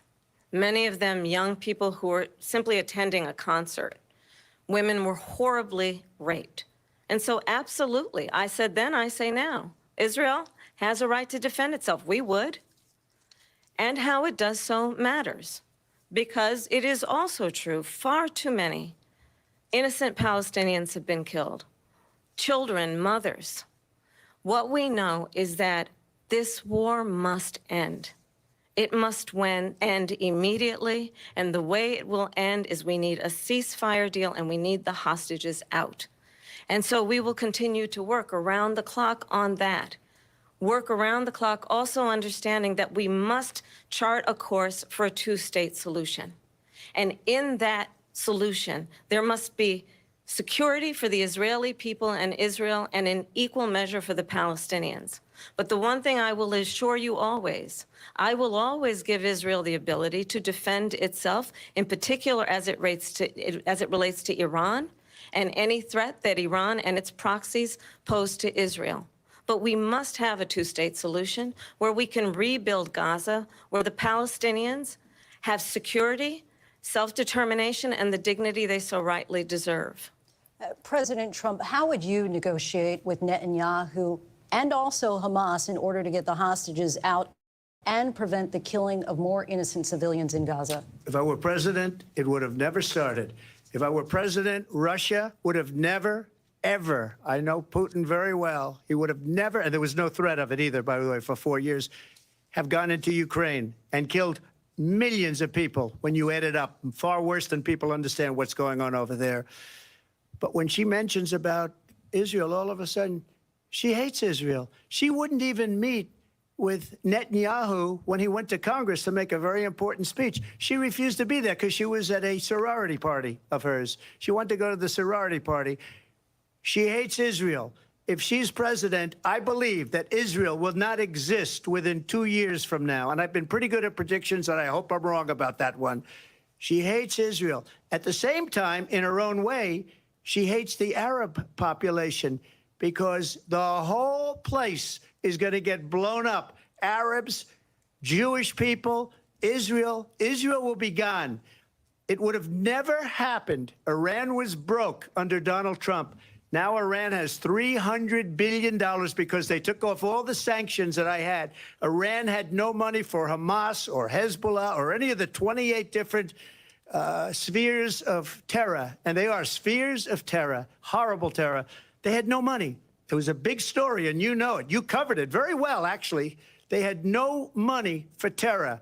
They were broke. Now they're a rich nation, and now what they're doing is they're spreading that money around. Look at what's happening with the Houthis and Yemen. Look at what's going on in the Middle East. This would have never happened. I will get that settled and fast, and I'll get the war with Ukraine and Russia ended. If I'm president-elect, I'll get it done before even becoming president. Vice President Harris, he says you hate Israel. That's absolutely not true. I have my entire career and life supported Israel and the Israeli people. He knows that. He's trying to, again, divide and distract from the reality, which is it is very well known that Donald Trump is weak and wrong on national security and foreign policy. It is well known that he admires dictators, wants to be a dictator on day one, according to himself. It is well known that he said of Putin that he can do whatever the hell he wants and go into Ukraine. It is well known that he said when Russia went into Ukraine, it was brilliant. It is well known he exchanged love letters with Kim Jong-un. And it is absolutely well known that these dictators and autocrats are rooting for you to be president again because they're so clear. They can manipulate you with flattery and favors. And that is why so many military leaders who you have worked with have told me you are a disgrace. That is why we understand that we have to have a president who is not consistently weak and wrong on Vice national President security, Harris. including the importance of upholding and respecting in highest regard our military. Vice President Harris, thank you. They're the ones, and she's the one that caused it, that's weak on national security by allowing every nation last month for the year, 168 different countries sending people into our country. Their crime rates are way down. Putin endorsed her last week, said, I hope she wins. And I think he meant it because what he's gotten away with is absolutely incredible. It wouldn't have happened with me. The leaders of other countries think that they're weak and incompetent, and they are. They're grossly incompetent. And I just ask one question. Why does Biden go in and kill the Keystone Pipeline and approve the single biggest deal that Russia's ever made, Nord Stream 2, the biggest pipeline anywhere in the world going to Germany and all over Europe? Because they're weak and they're ineffective. And Biden, by the way, President gets paid Trump, a lot of money. Thank you. We have a lot of issues to get to. We'll be right back with much more of this historic ABC News presidential debate from the National Constitution Center right here in Philadelphia. Back in a moment. All right, so we got a little break time. Chris, you there, man? You still awake, buddy?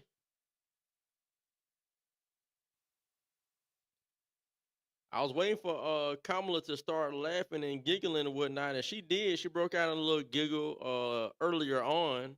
To me, I think that I think that Kamala seems to have. I know they said that nobody got questions ahead of time, but man, I can't help but think that Kamala got some questions ahead of time, and I want people to make sure that they're recognizing.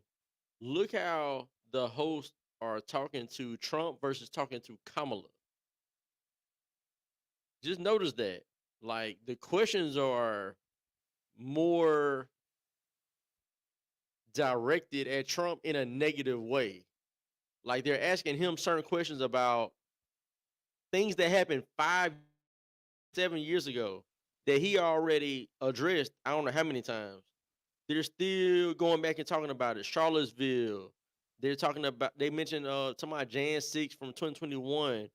Um, where like all right. So a good example was when the guy, the host, was saying addressed Jan 6, and he was talking about Trump put a tweet out like hours later saying to be peaceful or whatever the case, and then Trump corrected him. He was like, no, well, you didn't mention that. Actually, at the event I spoke and I said protest peacefully and patriotically, right? He said that. He did say it. He said come and protest peacefully and patriotically. And the host just ignored that and went to a whole nother thing to try to twist it to make it seem like Trump was trying to incite a riot. That's the tactics they use.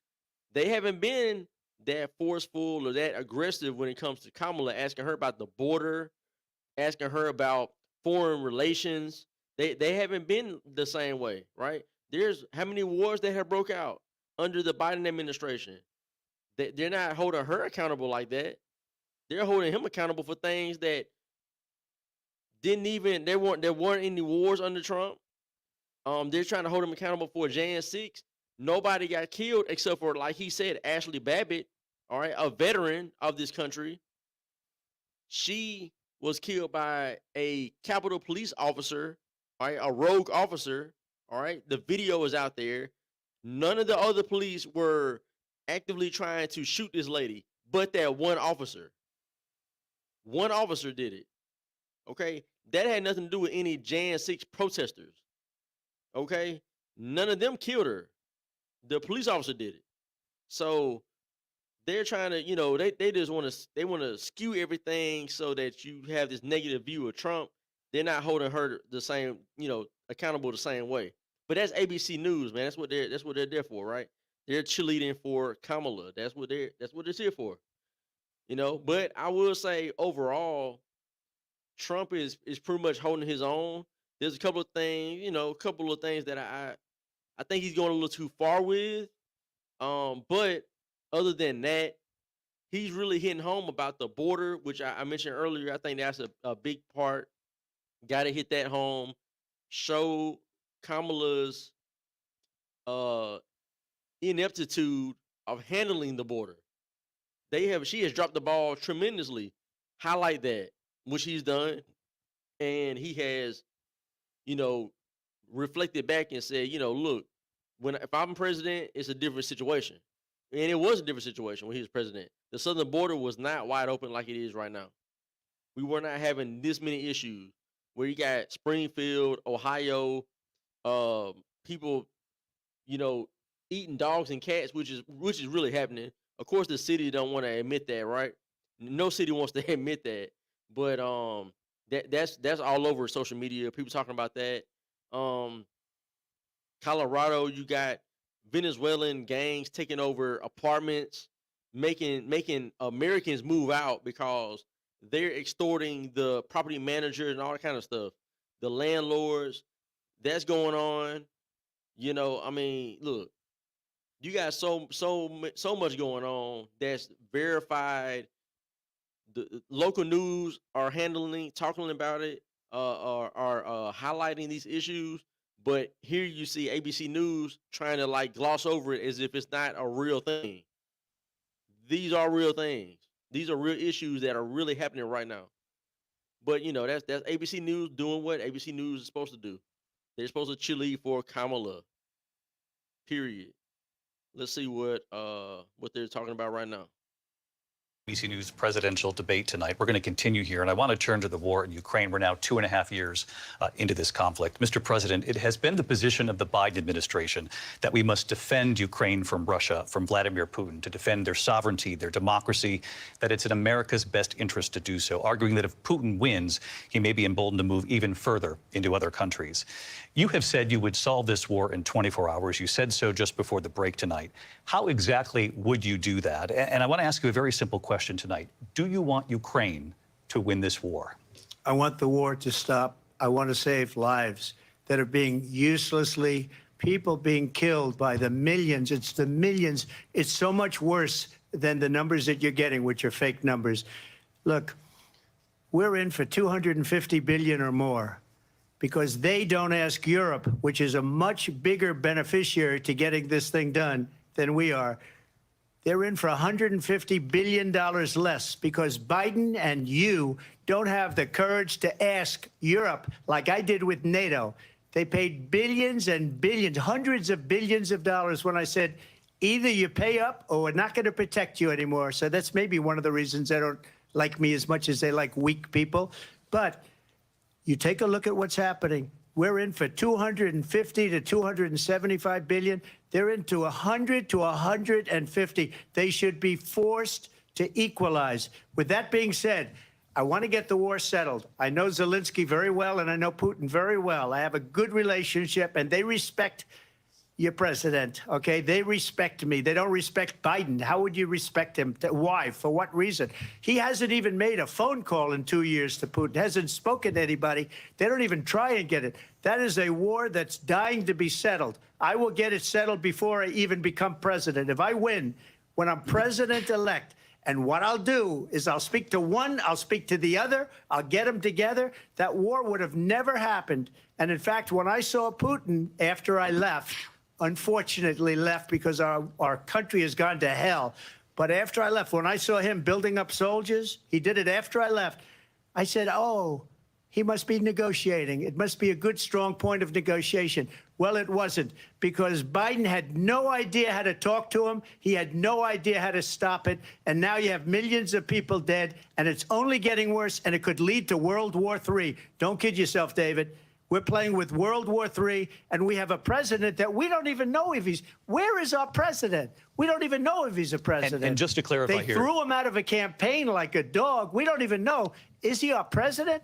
But we have a president, Mr. President, that doesn't know he's alive. Your time is up. Just to clarify in the question, do you believe it's in the U.S. best interests for Ukraine to win this war, yes or no? I think it's the U.S. best interest to get this war finished and just get it done. All right. Negotiate a deal, because we have to stop all of these human lives from being destroyed. I want to take this to Vice President Harris. I want to get your thoughts on support for Ukraine in this moment, but also, as Commander-in-Chief, if elected, how would you deal with Vladimir Putin, and would it be any different from what we're seeing from President Biden? Well, first of all, it's important to remind the former president you're against Joe Biden, you're running against me. I believe the reason that Donald Trump says that this war would be over within 24 hours is because he would just give it up. And that's not who we are as Americans. Let's understand what happened here. I actually met with Zelensky a few days before Russia invaded, tried through force to change territorial boundaries, to defy one of the most important international rules and norms, which is the importance of sovereignty and territorial integrity. And I met with President Zelensky. I shared with him American intelligence about how he could defend himself. Days later, I went to NATO's eastern flank, to Poland and Romania. And through the work that I and others did, we brought 50 countries together to support Ukraine in its righteous defense. And because of our support, because of the air defense, the ammunition, the artillery, the javelins, the Abrams tanks that we have provided, Ukraine stands as an independent and free country. If Donald Trump were president, Putin would be sitting in Kyiv right now. And understand what that would mean, because Putin's agenda is not just about Ukraine. Understand why the European allies and our NATO allies are so thankful that you are no longer president, and that we understand the importance of the greatest military alliance the world has ever known, which is NATO, and what we have done to preserve the ability of Zelensky and the Ukrainians to fight for their independence. Otherwise, Putin would be sitting in Kyiv with his eyes on the rest of Europe, starting with Poland. And why don't you tell the 800,000 Polish Americans right here in Pennsylvania how quickly you would give up for the sake of favor and what you think is a friendship with what is known to be a dictator who would eat you for lunch. Vice President Harris, thank you. We've heard from both of you on Ukraine tonight. Afghanistan came up in the last hour. I wanted her to respond to something you said earlier, and please, I'll give you a minute here. Putin would be sitting in Moscow, and he wouldn't have lost 300,000 men and women, but he would have been sitting in Moscow. Quiet, please. He would have been sitting in Moscow, much happier than he is right now. But eventually, you know, he's got a thing that other people don't have. He's got nuclear weapons. They don't ever talk about that. He's got nuclear weapons. Nobody ever thinks about that. And eventually, maybe he'll use them, and maybe he hasn't been that threatening, but he does have that. Something we don't even like to talk about. Nobody likes to talk about it. But just so you understand, they sent her to negotiate peace before this war started. 3 days later, he went in and he started the war because everything they said was weak and stupid. They said the wrong things. That war should have never started. She was the emissary. They sent her in to negotiate with Zelensky and Putin, and she did. And the war started 3 days later. And that's the kind of talent we have with her. She's worse than Biden. In my opinion, I think he's the worst president in the history of our country. She goes down as the worst vice president in the history of our country. But let me tell you something. She is a horrible negotiator. They sent her in to negotiate. As soon as they left, Putin did the invasion. President Trump, thank you. You did bring up something. You said she went to negotiate with Vladimir Putin. Vice President Harris, have you ever met Vladimir Putin? Can you clarify tonight? Yet again, I said it at the beginning of this debate, you're going to hear a bunch of lies coming from this fellow. And that is another one. When I went to meet with President Zelensky, I've now met with him over 5 times. The reality is it has been about standing as America always should, as a leader upholding international rules and norms, as a leader who shows strength, understanding that the alliances we have around the world are dependent on our ability to look out for our friends and not favor our enemies because you adore strongmen instead of caring about democracy. And that is very much what is at stake here. The President of the United States is commander-in-chief. And the American people have a right to rely on a president who understands the significance of America's role and responsibility in terms of ensuring that there is stability and ensuring we stand up for our principles and not sell them for the benefit of personal flattery. We've talked about Ukraine and Vladimir Putin. I do want to talk about Afghanistan. It came up in the first hour of this debate. I want to move on to Afghanistan. Stoltenberg said Trump did the most amazing thing I've ever seen. He got these countries, the 28 countries at the time, to pay up. He said, I've never seen. He's the head of NATO. He said, I've never seen. For years, we were paying almost all of NATO. We were being ripped off by European nations, both on trade and on NATO. I got them to pay up by saying one of the statements you made before, if you don't pay, we're not going to protect you. President Otherwise, Trump. we would have never gotten it. He said it was one of the most incredible jobs that he's ever seen done. Thank you. I want to turn to Afghanistan. It came up in the first hour of the debate, and we witnessed a poignant moment today on Capitol Hill, honoring the soldiers who died in the chaotic withdrawal from Afghanistan. I do want to ask the Vice President, do you believe you bear any responsibility in the way that withdrawal played out? Well, I will tell you, I agreed with President Biden's decision to pull out of Afghanistan. 4 presidents would, and Joe Biden did. And as a result, America's taxpayers are not paying the $300 million a day we were paying for that endless war. And as of today, there is not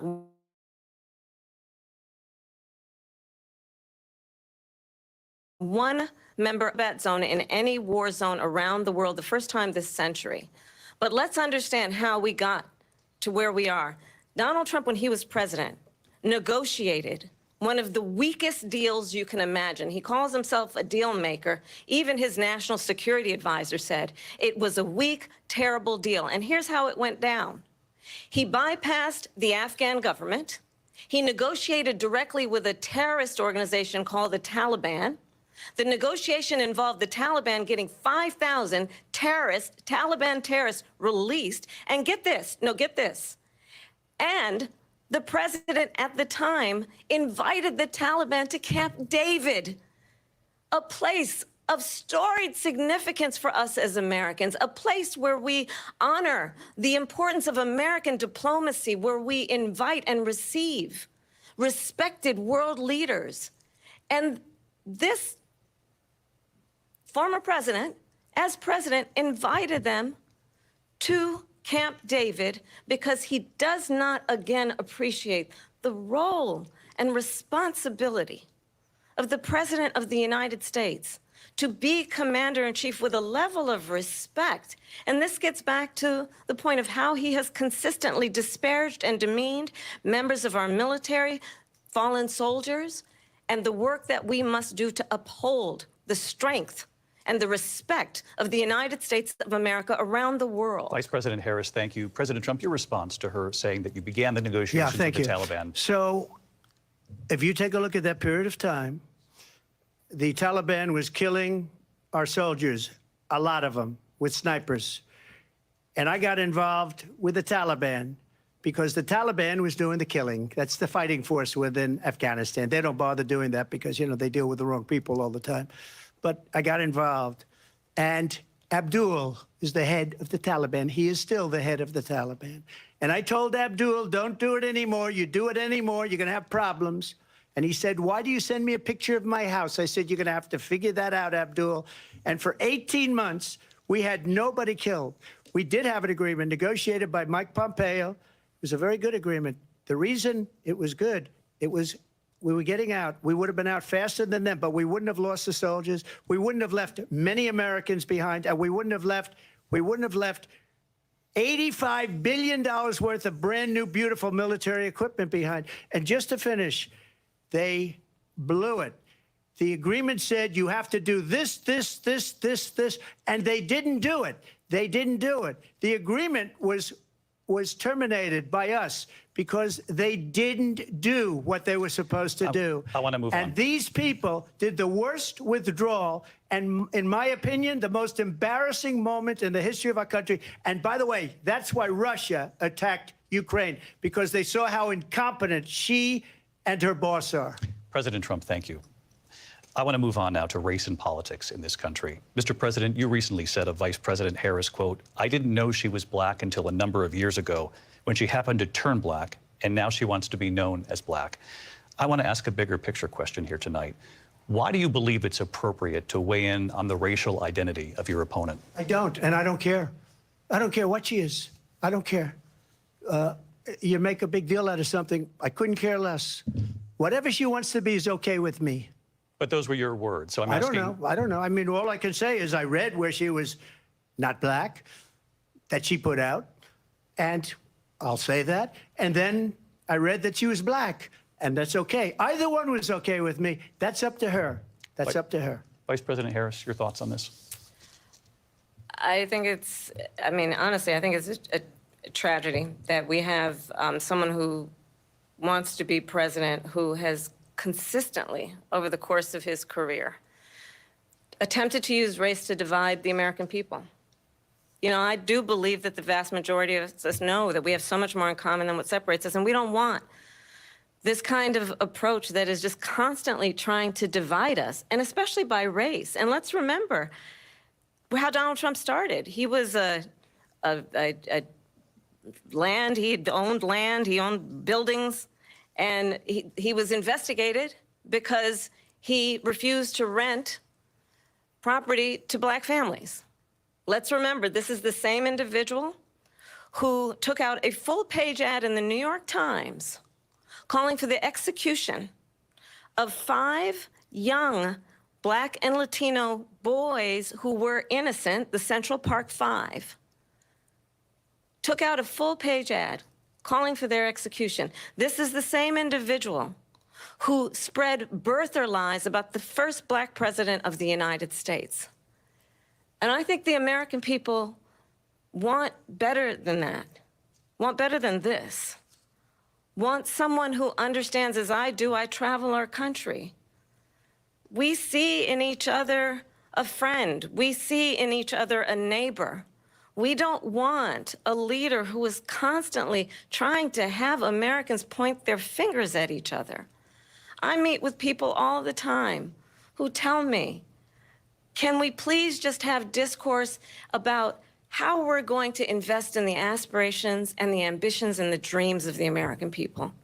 Knowing that regardless of people's color or the language their grandmother speaks, we all have the same dreams and aspirations and want a president who invests in those, not in hate and division. Vice President Harris, thank you. Lindsay? President Trump, this is now your third time. This is the most divisive presidency in the history of our country. There's never been anything like it. They're destroying our country, and they come up with things like what she just said. Going back many, many years, when a lot of people, including Mayor Bloomberg, agreed with me on the Central Park Five, they admitted, they said, they pled guilty. And I said, well, if they pled guilty, they badly hurt a person, killed a person ultimately. And if they pled guilty, then they pled, we're not guilty.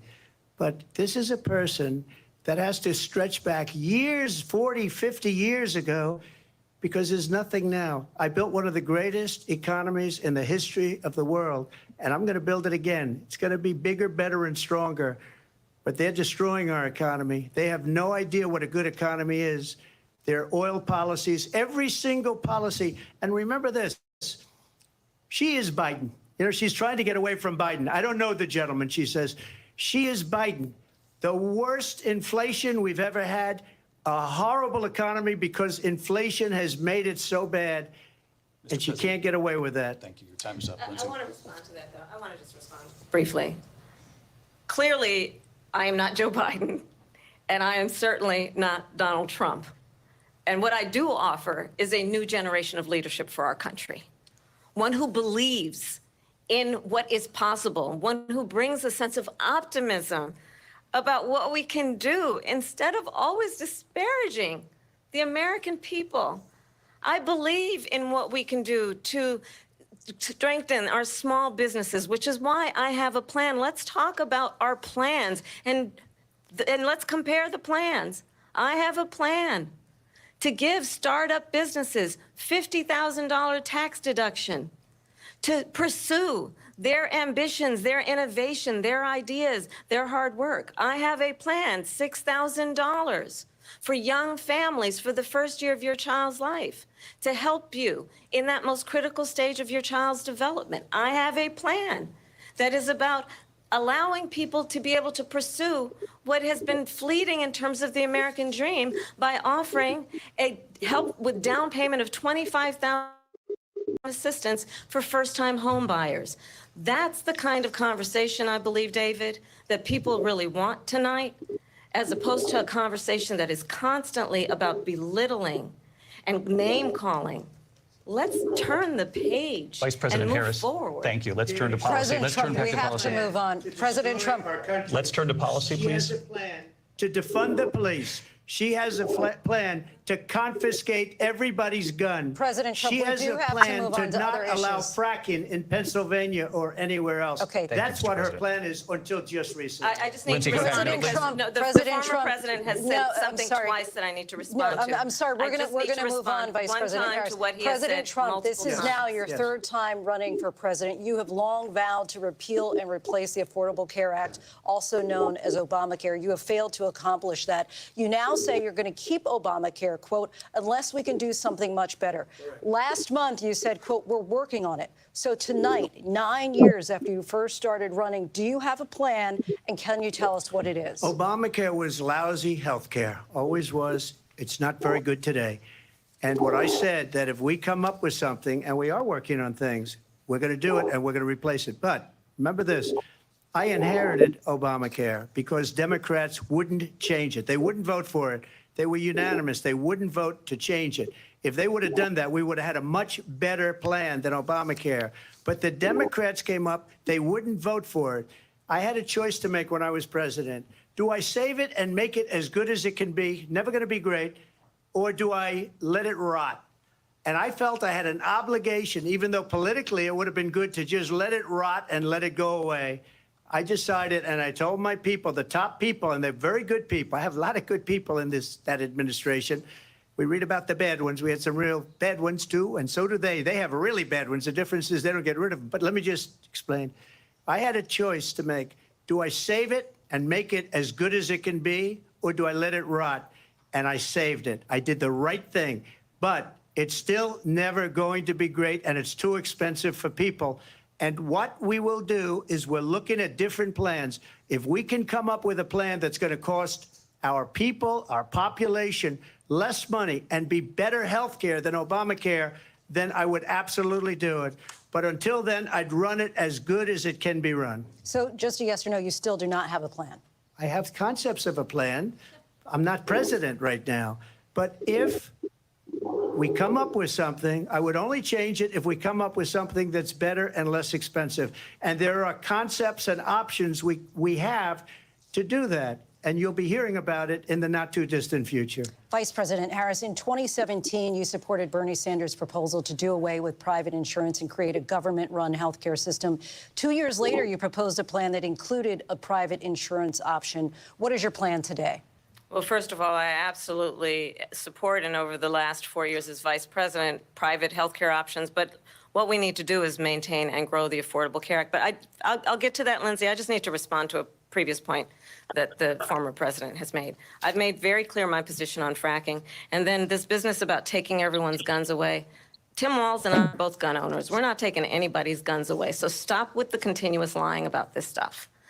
As it relates to the Affordable Care Act, understand, just look at the history to know where people stand. When Donald Trump was president, 60 times he tried to get rid of the Affordable Care Act. 60 times. I was a senator at the time when I will never forget the early morning hours when it was up for a vote in the United States Senate.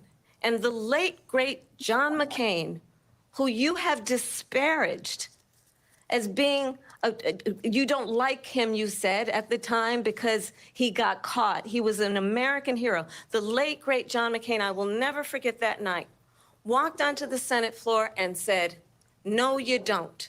No, you don't. No, you don't get rid of the Affordable Care Act. You have no plan. And what the Affordable Care Act has done is eliminate the ability of insurance companies to deny people with pre-existing conditions.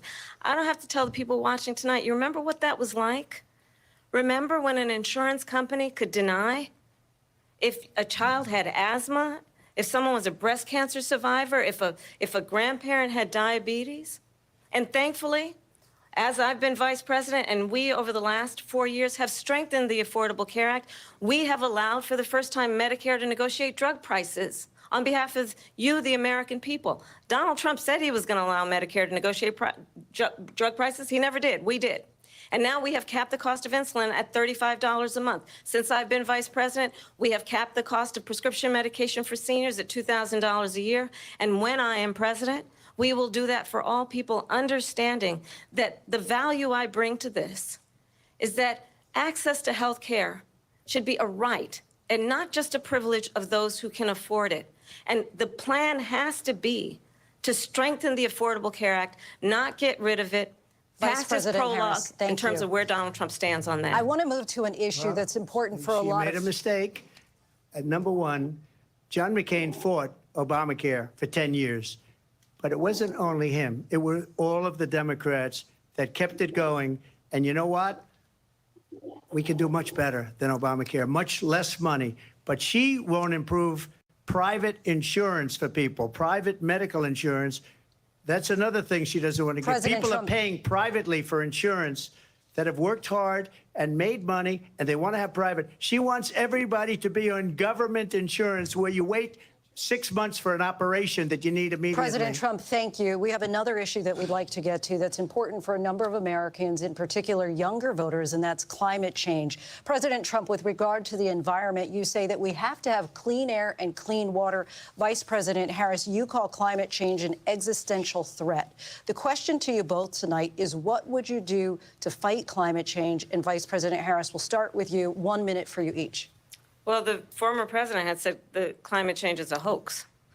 And what we know is that it is very real. You ask anyone who lives in a state who has experienced these extreme weather occurrences, who now is either being denied home insurance or it's being jacked up.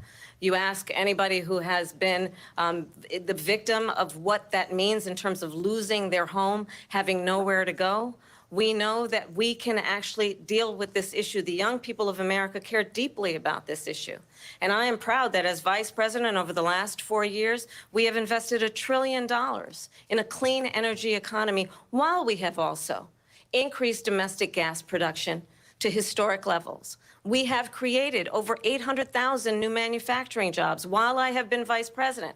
We have invested in energy to the point that we are opening up factories around the world. Donald Trump said he was going to create manufacturing jobs. He lost manufacturing jobs.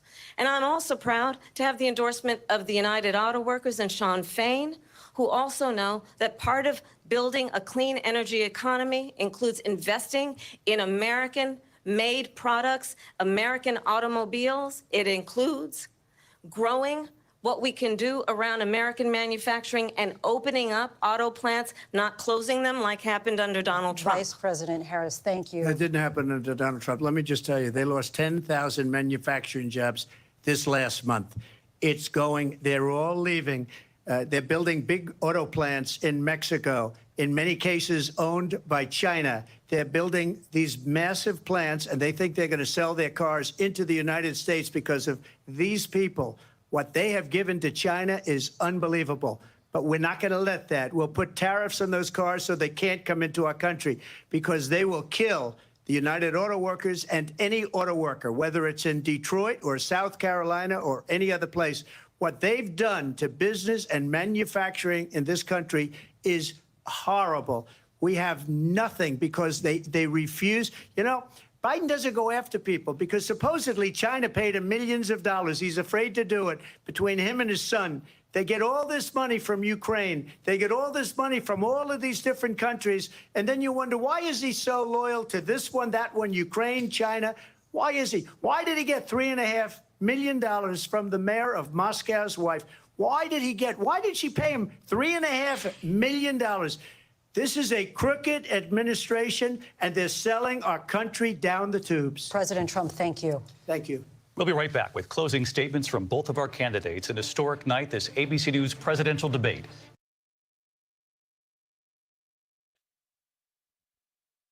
All right, another break in the action.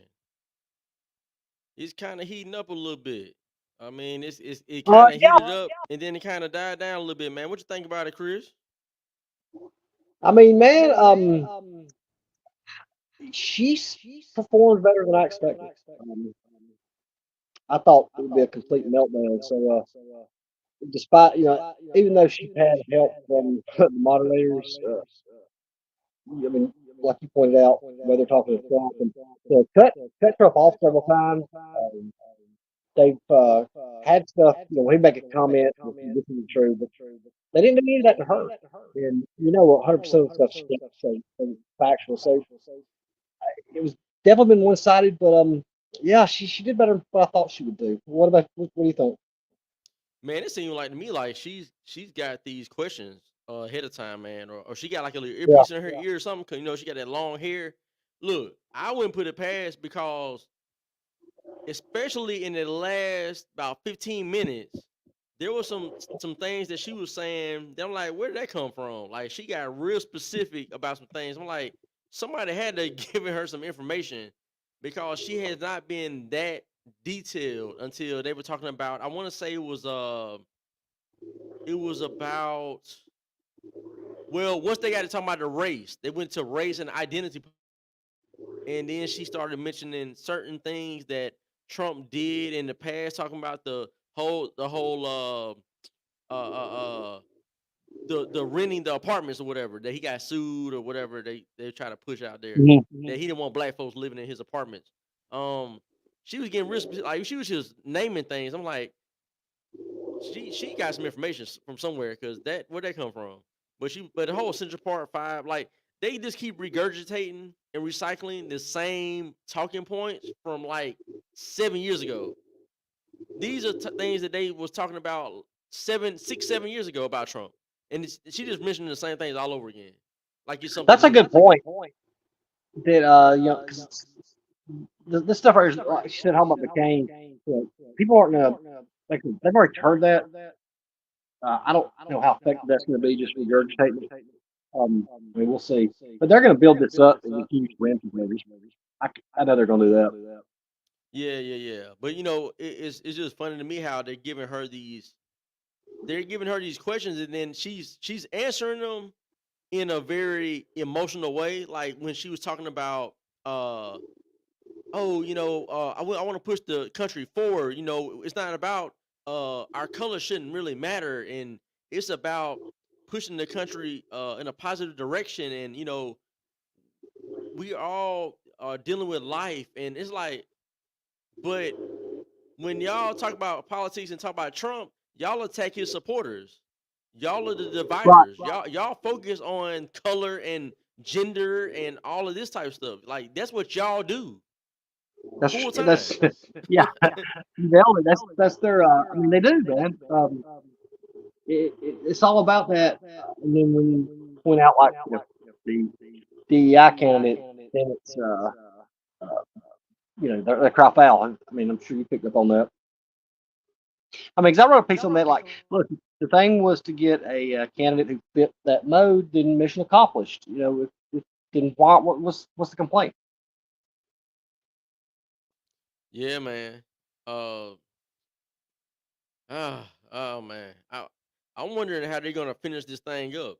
Because they've covered, shoot, dang near everything. I mean, they've talked about the border. They talked about foreign relations. They talked about the economy. They've talked about the wars that's going on. They've discussed a lot. They talked about race and politics. I mean, some of everything. Let's see here. Oh yeah. So if you hear, all right, if you hear an echo, um, what I'm gonna do is I just have to mute, and then that should cut out the echoing from Chris's mic. That's on my end. But yeah, man, I'm just wondering what else they're gonna talk about. They talk about healthcare. They talk about women's rights to abortion. They cover everything. I'm wondering like what's left. But anyway, let me see. Let me add it back in. I see I they're wonder how back much up time. there. It can't be very much.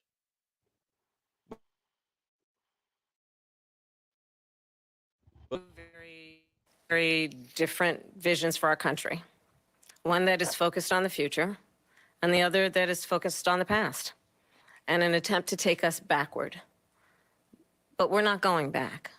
And I do believe that the American people know we all have so much more in common than what separates us.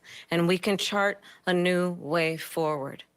And a vision of that includes having a plan, understanding the aspirations, the dreams, the hopes, the ambition of the American people, which is why I intend to create an opportunity economy, investing in small businesses, in new families, in what we can do around protecting seniors, what we can do that is about giving hardworking folks a break and bringing down the cost of living. I believe in what we can do together that is about sustaining America's standing in the world and ensuring that we have the respect that we so rightly deserve, including respecting our military and ensuring we have the most lethal fighting force in the world. I will be a president that will protect our fundamental rights and freedoms, including the right of a woman to make decisions about her own body and not have her government tell her what to do.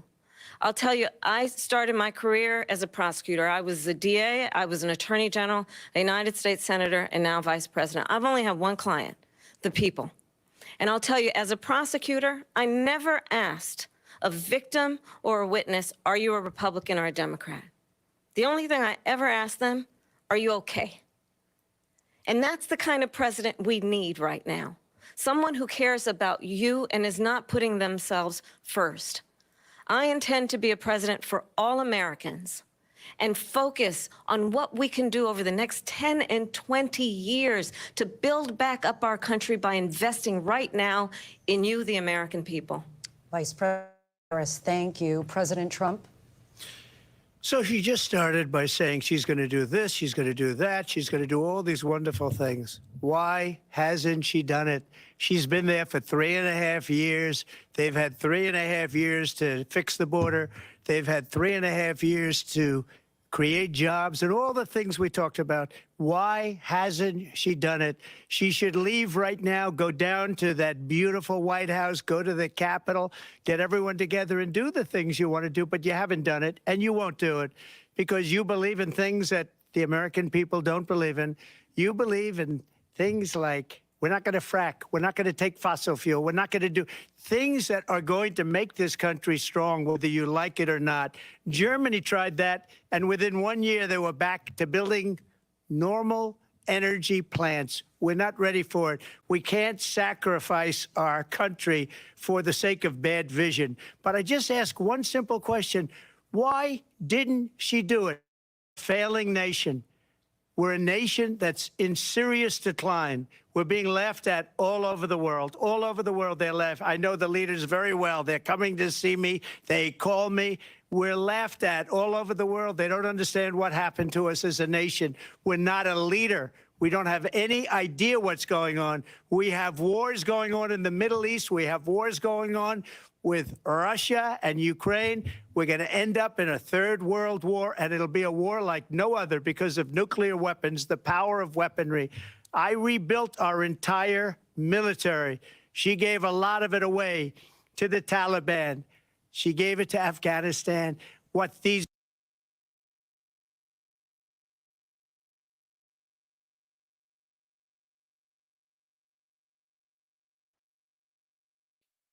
Come on, ABC. We ain't got that much left. Come on, vice ABC. president in the history of our country. President Trump, thank you. And that is our ABC News presidential debate from here in Philadelphia at the National Constitution Center. I'm Lindsay Davis. And I'm David Muir. Thank you for watching here in the U.S. and All right.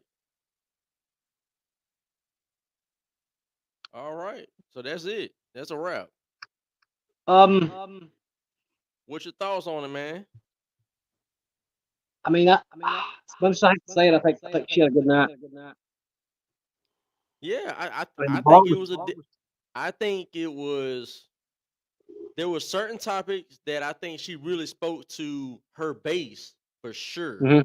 She really she nailed it when she talked about the women's rights. Trump did what you remember what I told you he was gonna do and he shouldn't do. He went to the talking about abortion to the 8th and 9th month.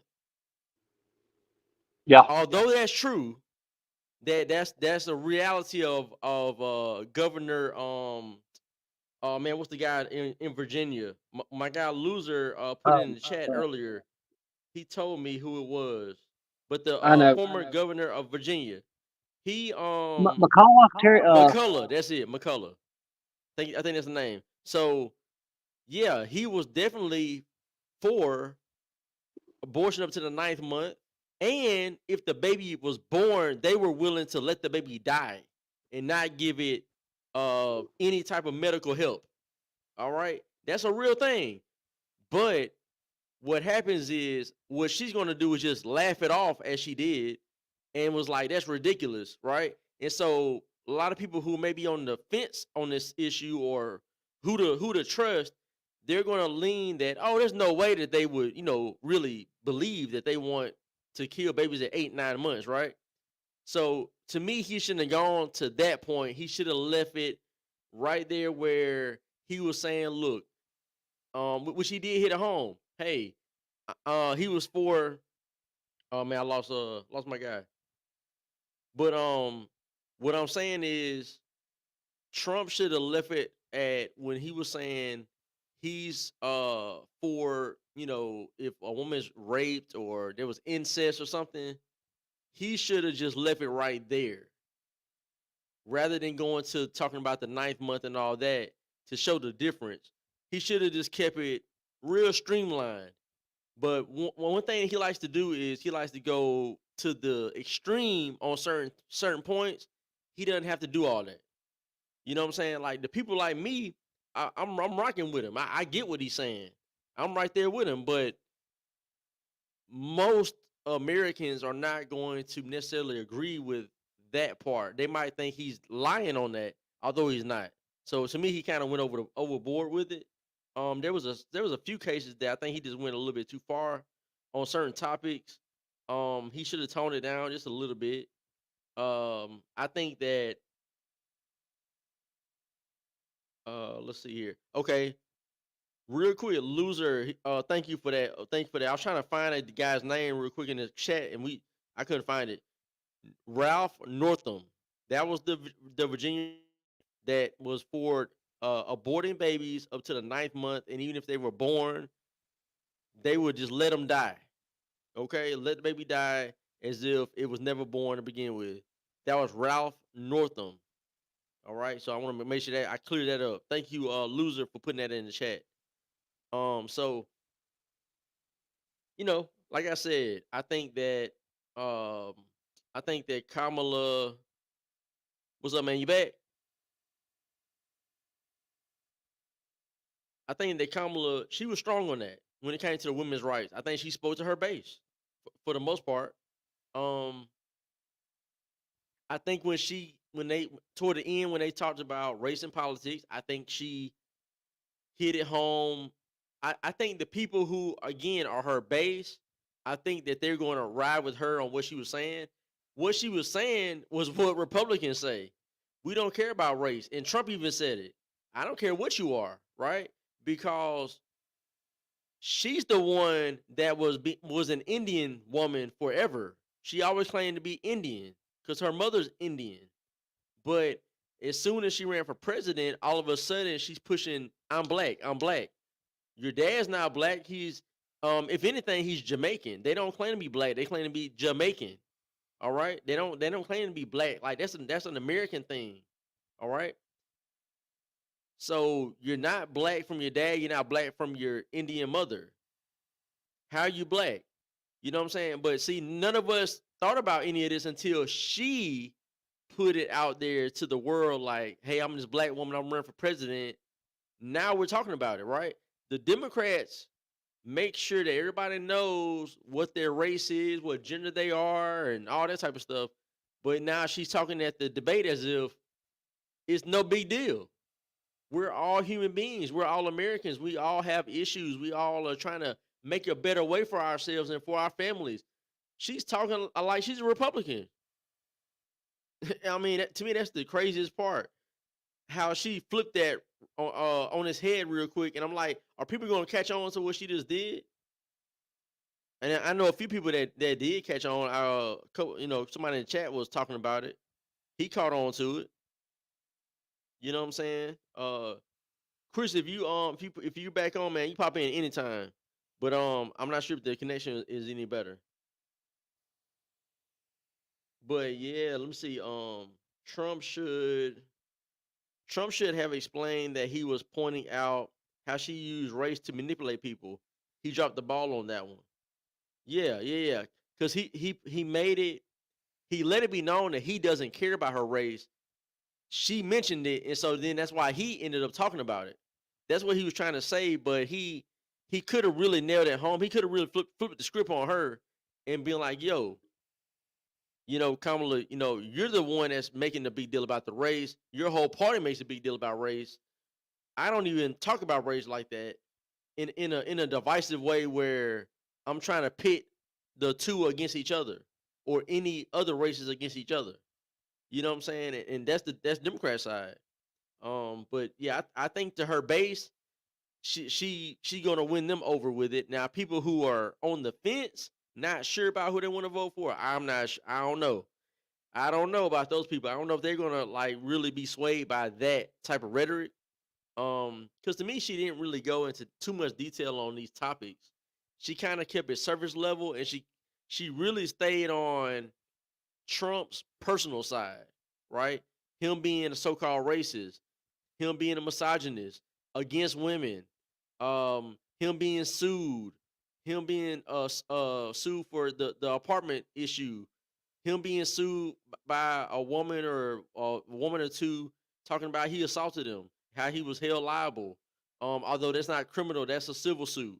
And the uh the parameters of proving a civil suit are different from proving criminal. It's two different types of law. But anyway, I'm not an attorney, so I'm not gonna go into detail about that, right? But I do know that the parameters are totally different when you're trying to prove a case on the criminal side versus proving your case on a civil side. All right. So anyway, she hit that home. She just was all about his personal. She stayed on that. Anytime they got to a specific issue like fracking or the use of renewable energies, that type of thing, she didn't go too much detail. She always turned it back to something personal on Trump because that's like top of her mind where she can go to. That's her out. I noticed that she did that a lot throughout the whole debate. The whole debate, she did that very thing. And to be honest, man, I don't think people that voting for her really care about a lot of this stuff anyway. Just to be real, I could be wrong about that, but I just from talking to people, just from paying attention, I don't think people who are voting for Kamala really know about these issues and are really care about it. They just want a female in office. They just want a woman who's so-called black or who looks exotic or who looks like something that's not American or whatever the case. They love to have like the first of something.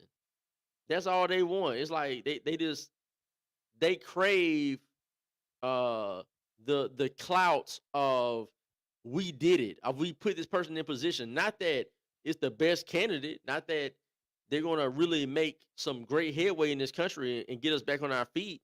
Not nothing about policies and all that. It's just she looks a certain way. She's a female, you know, and let's get her in office. I mean, I just think that's what most of her voters are looking at. And she's a AKA. It's a lot of them AKA people and Alpha Phi Alpha men that are voting for her just off of that, off of their fraternity and sorority connections, which is ridiculous. Again, there's no different than voting for somebody because they're a female or voting for somebody because they're black or Native American or whatever else that they want to be. Like Elizabeth Warren wanted to be Native American. You know what I'm saying? Some years ago. I don't know if she's still trying to claim that or not. Let's see here. I got another chat. Loser said a few attempts to interview her for real should remind everyone of how dumb she really is. Yeah, that last interview, I saw like snippets of it. I didn't watch the whole thing, but I saw snippets and yeah, it's ridiculous. That's why she had Waltz there with her because she needed somebody to hold her hand and what I'm saying, help her out.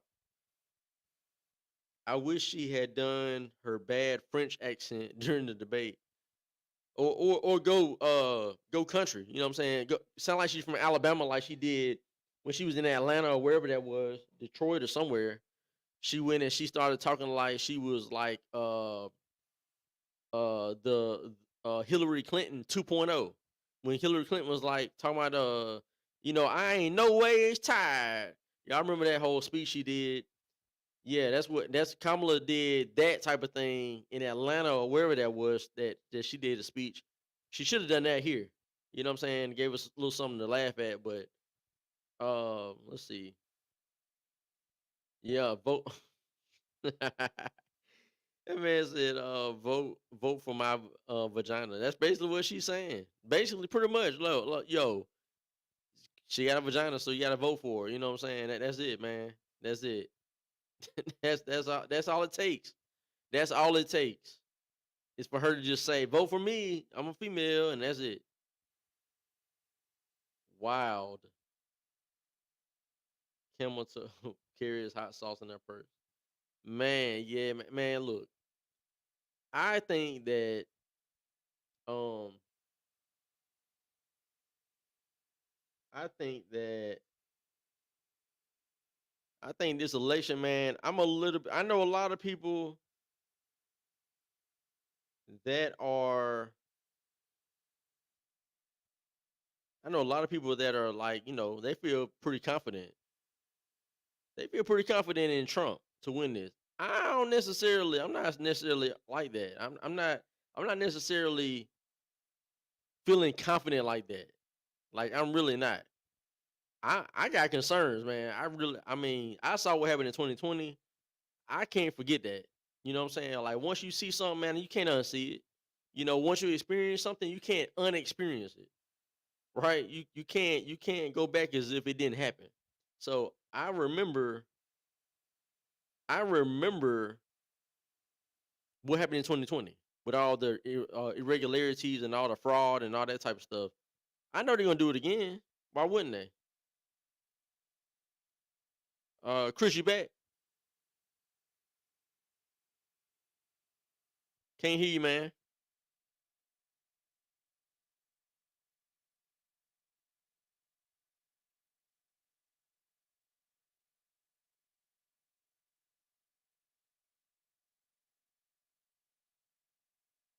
I remember 2020. I remember it, man. All the irregularities, all the crazy things going on in Atlanta, in Philly, Michigan. Like, I remember all of the stuff that was going on. I remember the mother and daughter that was in Atlanta. I think it was Cobb County at that voting facility, that polling place, and the daughter was the supervisor to the mother, and they working in the same place. Like, what is going? And then they were there pulling boxes up under the table and all kind of stuff in the middle of the night. It's like midnight, and they're pulling boxes out and stuff. I remember that all that was on video. I remember uh being up, watching the polls, keeping up with it. It was like 2 o'clock in the morning. Trump was up by I want to say like 200,000 votes in Michigan. Man, so I go to sleep at like 2, 3 o'clock in the morning. I'm like, all right, cool. That's I've seen enough. It's looking good for my guy. I wake up the next morning. Michigan goes for Biden. Like, how did that happen?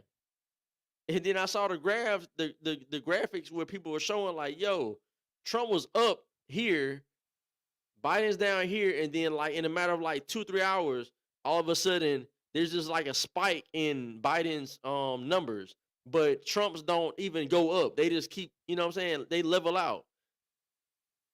I remember seeing all this. I witnessed all this. So yeah, man, I didn't forget about it. I think they're gonna do the same thing this time. I can't help but see that as being the case.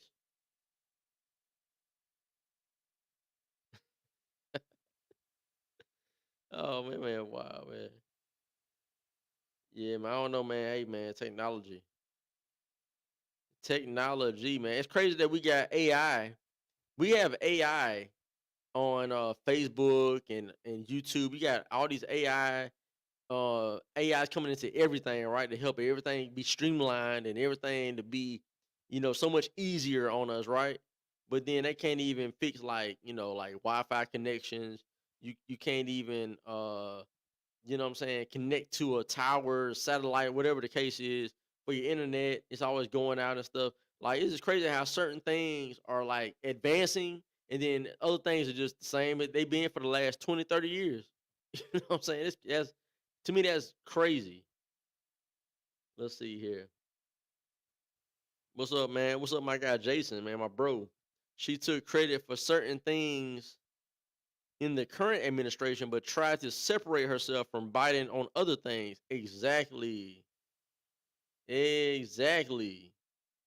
Exactly. Because Trump even said, like, of course he talked and he had to mention Biden because that's her president, right? She's Biden's VP. So of course anything that happens under Biden's administration is going to be a reflection of her as well because guess what? You're the VP in the administration. So I mean it kind of comes with the job, right?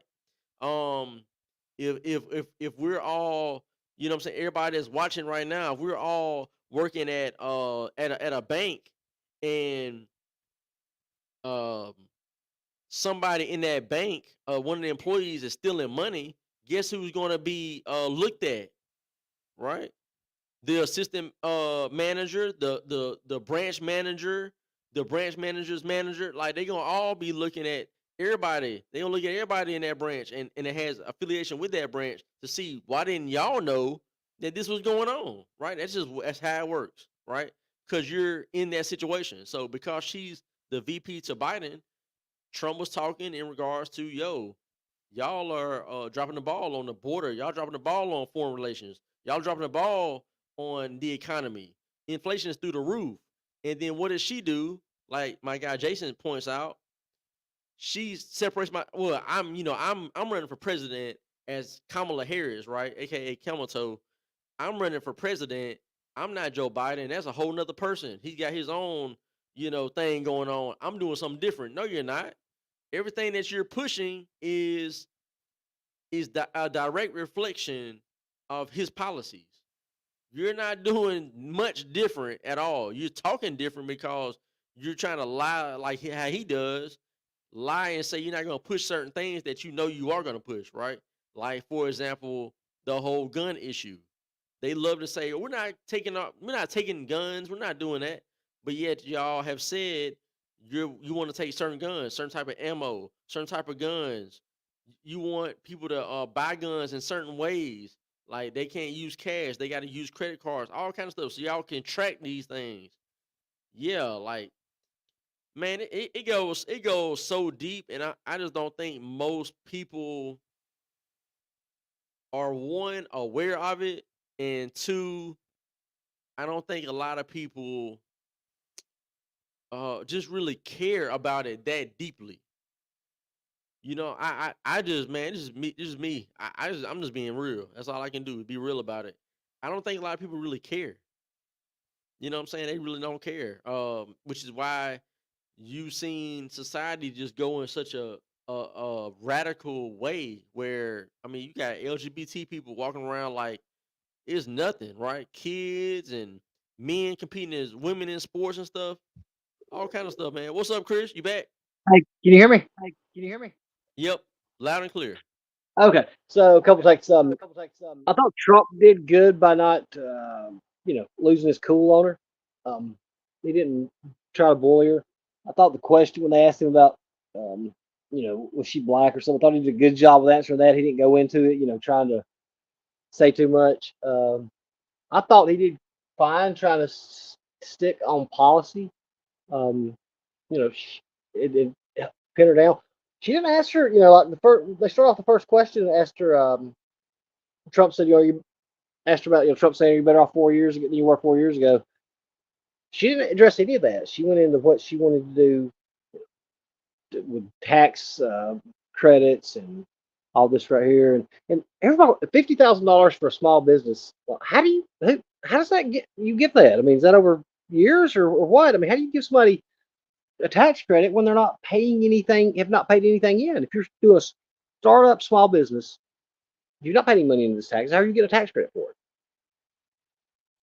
Good. That's a good question. And see, that's one of them things where she throws it out there, and anytime this is a tactic, right? It's straight up tactic.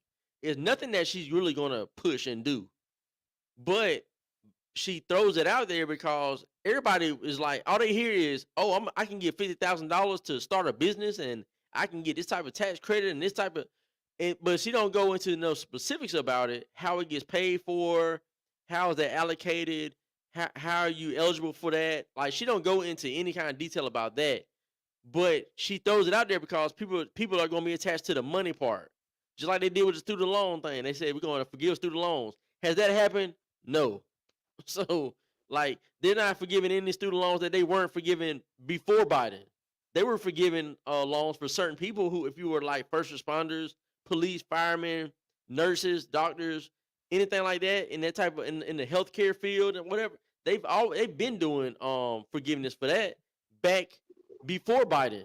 So anyway, man, like, She threw it out there because she knows people are gonna like it, and they're gonna be like, okay, cool, I'll vote for her. And one thing she says too about giving a $25,000 credit for first-time home buyers. I mean, how's that done too? How can we pay $25,000 in a year? Is it gone over? Is it over time? Which I'm not opposed to that. But so, what about the guy who's on his third mortgage? So you're going to punish him because he's not a first-time home buyer? Or why are you not giving them the same credit? I mean, Yeah. Again, sh- they're not going. They're not going to explain this stuff. They're not going to explain this stuff.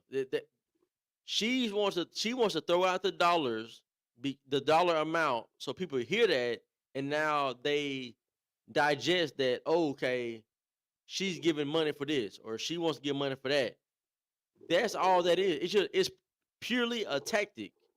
That's it. If you notice, when Trump was talking about anything that dealt with money, he kept talking about how NATO. He put the pressure on NATO countries, right?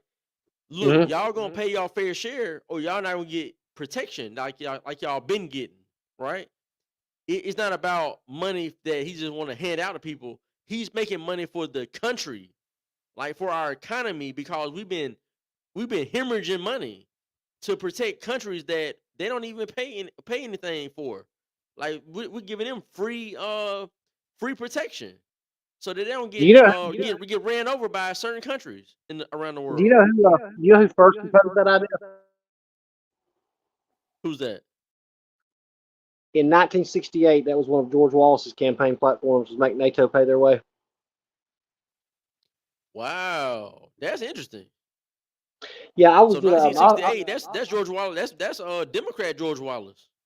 Well, he was running that time as a American, as the American Independent and Independent Party. And in '72, I was on a podcast and was talking about this one night. It was called Chris Peak Tells the Unknown Story of Alabama Governor George Wallace. Wallace's um, campaign slogan was "Send them a message,"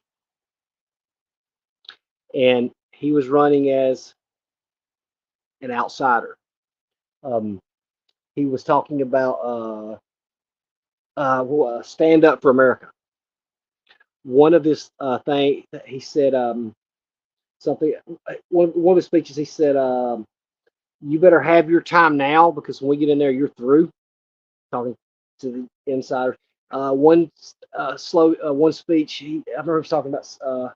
He said when he said they went out to California and they laid down in the front of his car. The anarchist threatened his personal safety. Well, when I get in office, I promise you that if they ever lay down in front of my car, it's the last one they'll ever do. Real bravadoism. He said Hmm. something about when you told one of the hippies, said, "Come up here when I get through this speech. Come here, and let me autograph your sandal." And tell one guy, said, "Oh, you're not a. I thought you were a she. Oh, you're not a she. You a he. Oh my goodness." One of the speakers said, "I'll teach you some. I'm not teach you some good politics. I'll teach you some good manners." WORKSOAT. There's not a doubt in my mind that Donald Trump took his 1972 campaign and ran it to a T in 2016.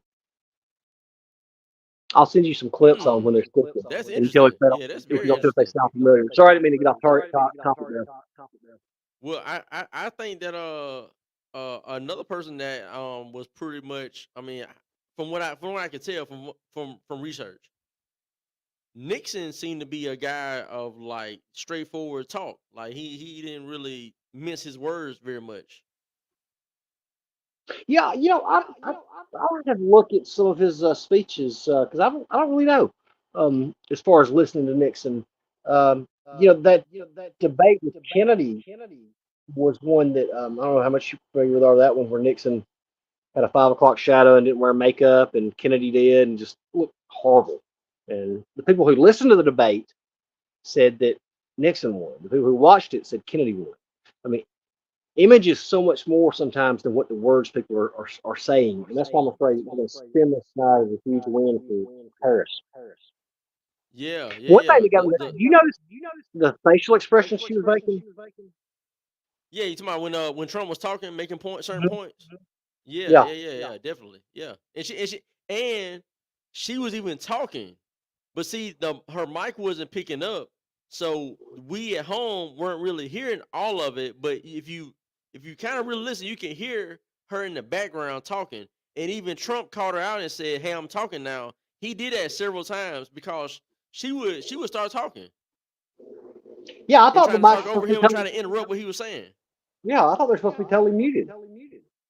Yeah. Well, even I mean, see, maybe it was picking up under his mic. Maybe she's talking loud enough where his mic would pick it up. I don't know, but he definitely kept saying it. But you notice the moderators were not telling her, hey, you gotta come. Like they weren't doing that. Trump was having to tell her, like, yo, I'm talking now. It's my turn. Be quiet. Yeah, I mean for sure. I mean, Yeah, man. Hey, like I said earlier, man, it's ABC. I mean, they're doing what they're supposed to do. They're cheerleaders for Kamala.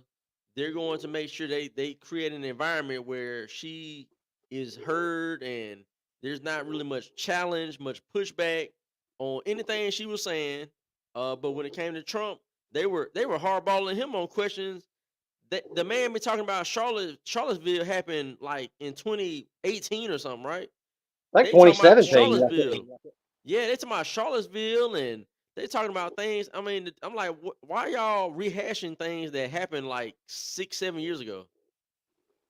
I mean, They're trying to reconjure every image that you can that was negative during the Trump administration.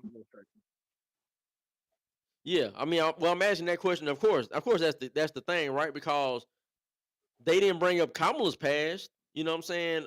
With Willie Brown and how she got into politics.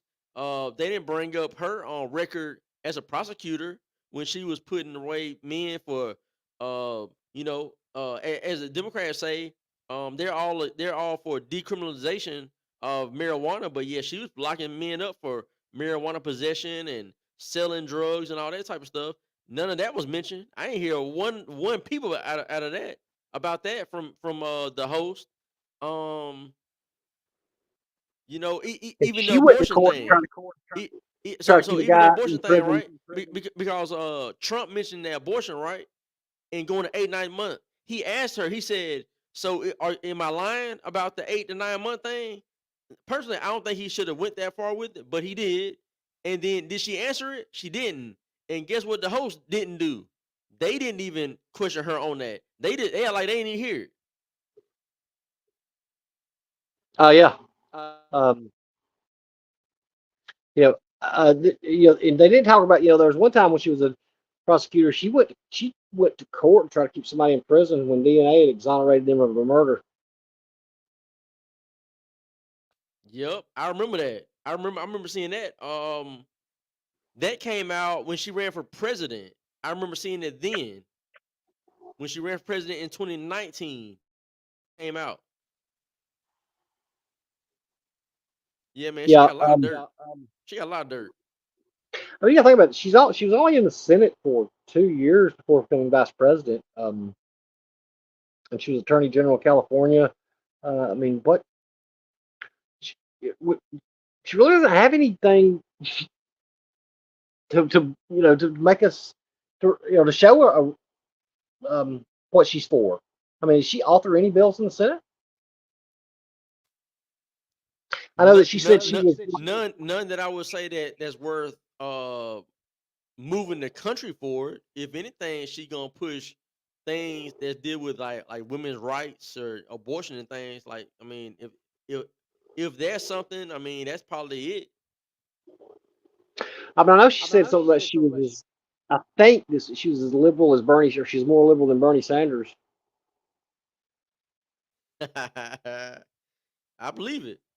I And believe I it. wish Trump pointed out more, about her Marxist beliefs. Yeah, he had a lot of opportunities. I think there was certain opportunities he had, and he just didn't. He didn't hit her when he really could have. To me, he spent too much time on the whole fracking thing. He spent too much time talking about foreign relations. Like he made his point about that, but to me, instead of attacking her, he could have really attacked her when it came to the race part. when it's about the identity politics, he could have really flipped that on her. He didn't do it. He could have. I mean, he did explain the foreign relations part. I mean, that was good, but to me, he just overdid it.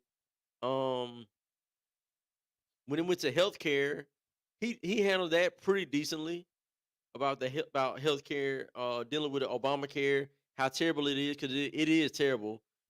Anytime you got government healthcare, and that's like a preeminent healthcare in the country, it's not going to be good. Privatized healthcare has been proven to be the best healthcare situation. Because what you do is you create competition. So if one healthcare provider does not live up to um, to the standards, then people can go to another one, right? But if the government is is the uh, the main healthcare provider for a country, there's no competition. They're the monopoly. So they're gonna treat you however they want to treat you. There's nowhere for you to go other than deal with them. So that's why privatized healthcare is just the best. And then you're gonna, I Yeah. mean, put out so many businesses too if you do away with insurance companies. I mean, think about all the people they employ throughout America. If you go to a single or whatever, government run healthcare, and you know how much that would cost? I mean, can you imagine? Boy, we talking about, man, hundreds of billions of dollars. I mean, shoot, might hit it might hit a trillion mark. I mean, and it's going to be a huge tax on people to pay for that. Yeah, I mean, it's just really you're going to have like you've already got Social Security, Medicare taxes. You have like a national insurance tax. I mean, I don't know where it ends. Yeah, Yeah. See, everything that she mentioned, all of that is gonna cost crazy amounts of money that she's not explaining where we're gonna get that money from. Like nothing that she mentioned is she explaining how it's gonna be funded. and I'm good with giving people a tax break to help them out, but you got to understand there's no such thing as free money. So we got to figure out where you're gonna pay for this tax cut at. Where's it gonna come from? Yeah. I mean, well, I guess the the government's been printing out that money. They got started in 2020 doing all that, printing all that money and stuff out. So I guess that's I mean, but we see what happened as a result of that, though. Um, Oh you God, have I mean, inflation and all that, and that's another thing. Trump messed up right here too. This is something that I didn't hear him say. He should have really hit this home. Kamala just got done saying, like, I think like 2-3 weeks ago, she said inflation is not even a real thing right now. The issue is these companies are price gouging, right? She yeah, just got done saying yeah, that, I right? forgot. Yeah, I was just bringing that a while ago. Yeah, yeah, Yeah. He should have went on that right there. He should have, when they got to talking about the economy and all, he should have been like, so you just was in the news saying you putting you putting the blame on these companies for raising their prices. So you mean to tell us that Walmart, every gas station, healthcare, insurance, every industry, all these businesses, all of them are price gouging at the same time, like simultaneously just deciding we're gonna raise our prices 300% versus 3, 4, 5 years ago. Like they all just conspiring to do that. I mean, he should have attacked her on that right there. It made her Sorry, look like an idiot. I said something came across my phone. Taylor Swift endorsed Harris. Like anybody gives a damn what she says.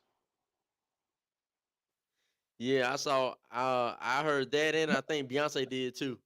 Yeah, I I mean, mean, like, but what are they supposed to do? I which mean, are who you else are you gonna surprised? vote for? Huh? I said, are you surprised? I mean, anybody surprised that Beyonce endorsed Right? Yeah, man. Kamala? I mean, there's no way they're gonna come out and say they voting for Trump. That's not gonna happen. Most celebrities, even if they are voting for Trump, they're not gonna come out there and say it publicly. It's No, you no, they see couldn't. you see one every few years will come out and say something, but otherwise most of them are quiet. They too scared. Too much money at stake. Yeah, they're not going to say that. I mean, I remember a couple in 2016 when Tom Brady had the MAGA hat in his locker, and he came up under Yeah, fire. yep. And they dragged him for that. And guess what he did? He got real quiet. He Oh did yeah, he didn't I didn't see him say, go back and apologize or go back and say, "Oh, it was a misunderstanding." I didn't see him do that, but he did get quiet. yeah, he didn't say anything else, man. Yeah. Yeah. Um, Yeah, and that's typically what happens. And I saw something, man. I think this is very a very impactful view. Somebody said, I think it was Zuby. I don't know if you're familiar with Zuby, but Zuby tweeted out or whatever it's called now on X, formerly Twitter. He put out this message saying that people tend to think that people would once they get money they'll change, right? He's like, no. He's like, if you are a brave person, if you have courage, if you're willing to speak up and be bold, right?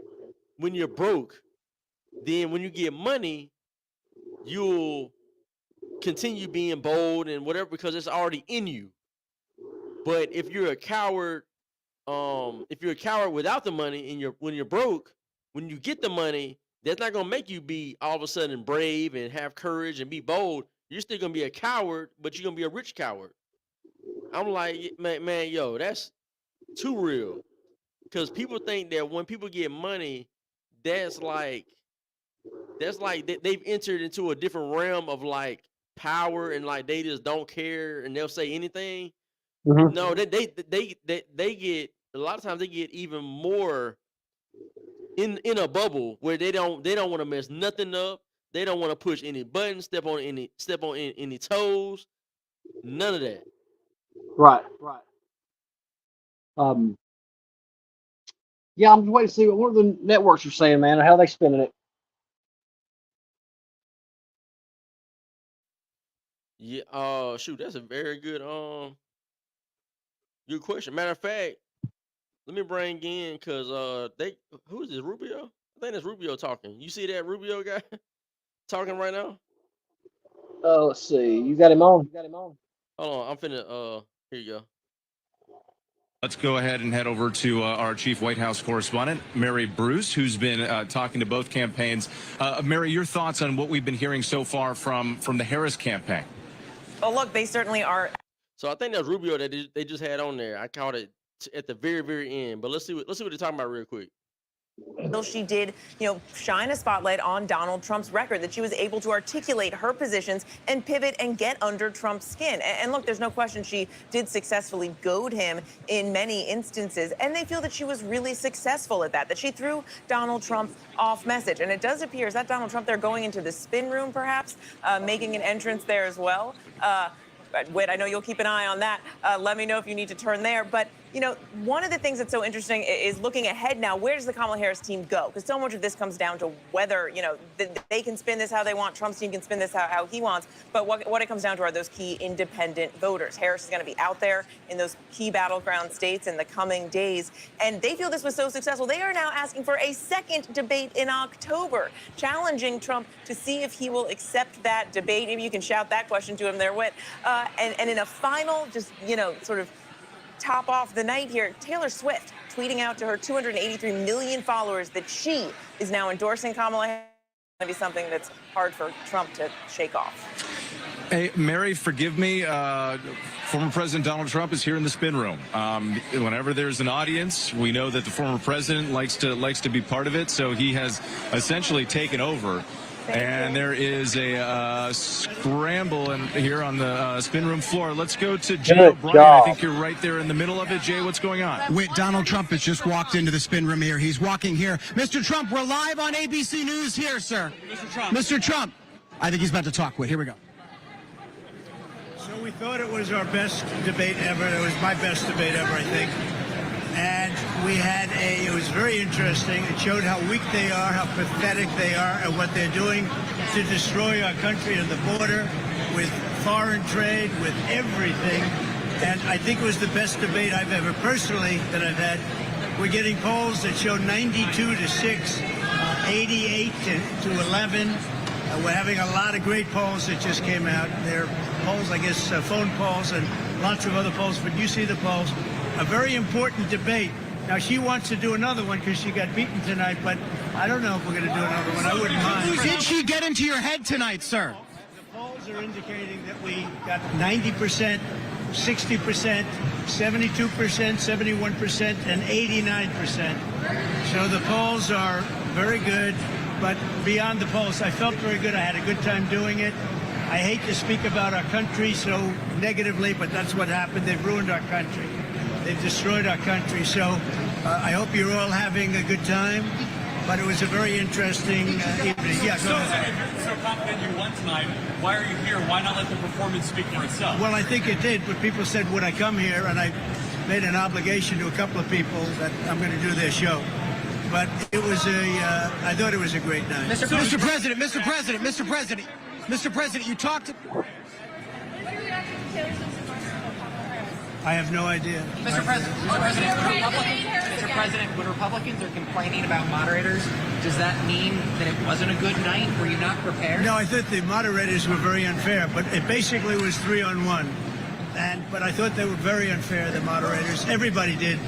But despite that, they're saying that the debate was a big Were you prepared for that kind of debate? Yeah, I assume the moderators would be bad because that right there is the worst of all the news networks, in my opinion, and it always has been. Yeah.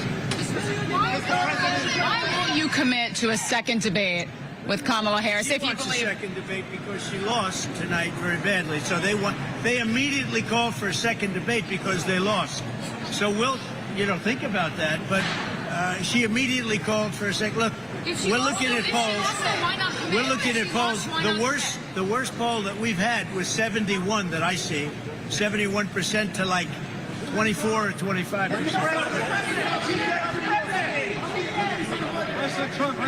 We'll look at it. But All right, Whit.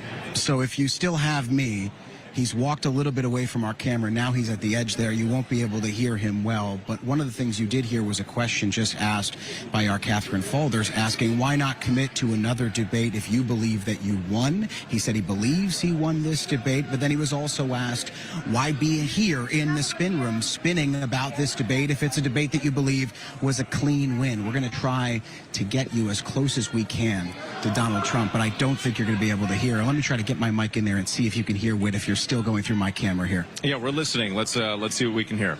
I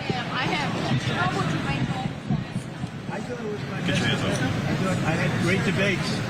I thought this was my best debate.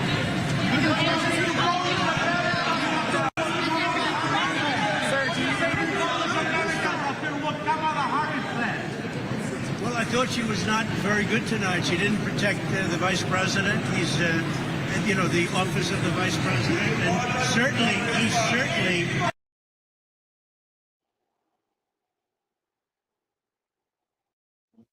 Yeah, man. So that's pretty much the gist of that. I ain't gonna prolong that too much. Go ahead, get rid of that.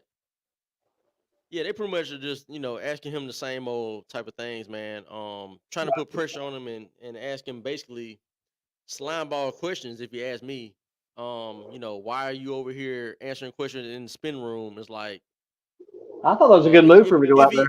if he didn't go there, then they'd be saying he was scared to come over there. But he comes over there, and now they're like, why are you here? But they're asking him questions. I thought that was a good move by him. He just showed he wasn't scared.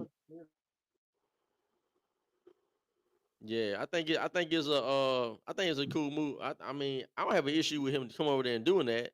I don't think he had. I'm with my guy Loser. I don't think this was his best debate. I don't think that. Oh no, that was not by far. I was not impressed with out there. Yeah, man. I think he was good until about probably around that first commercial break. somewhere in there, it kind of just was like after that, it was just to me. He started harping on some things that he really shouldn't have been really spending that much time and effort on. It's Right. like he kind of was repeating himself from from what he said in the first 45 minutes of the debate. Hmm. Yeah, I agree. I mean, you could tell he was getting agitated. Yeah, they're trying to at least really want to push that even though Kamala was the one that was really talking over him when he Right. was trying to talk, but they're gonna make it seem like he was the one that was rattled and all that.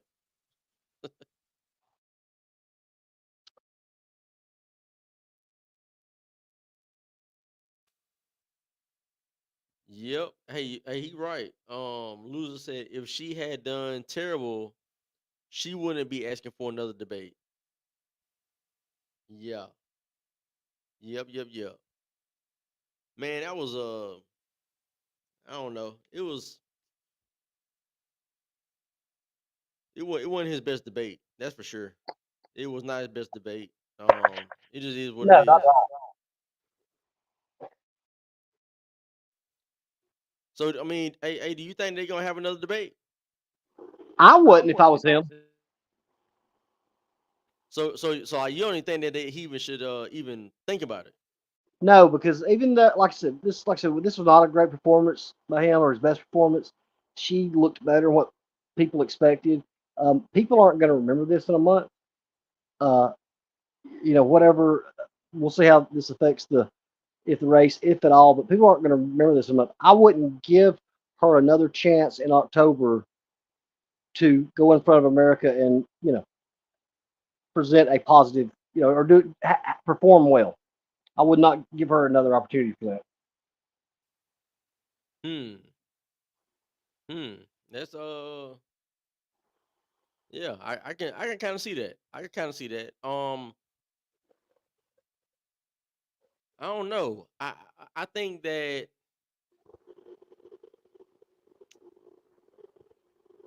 I don't know. I think it should be on the table.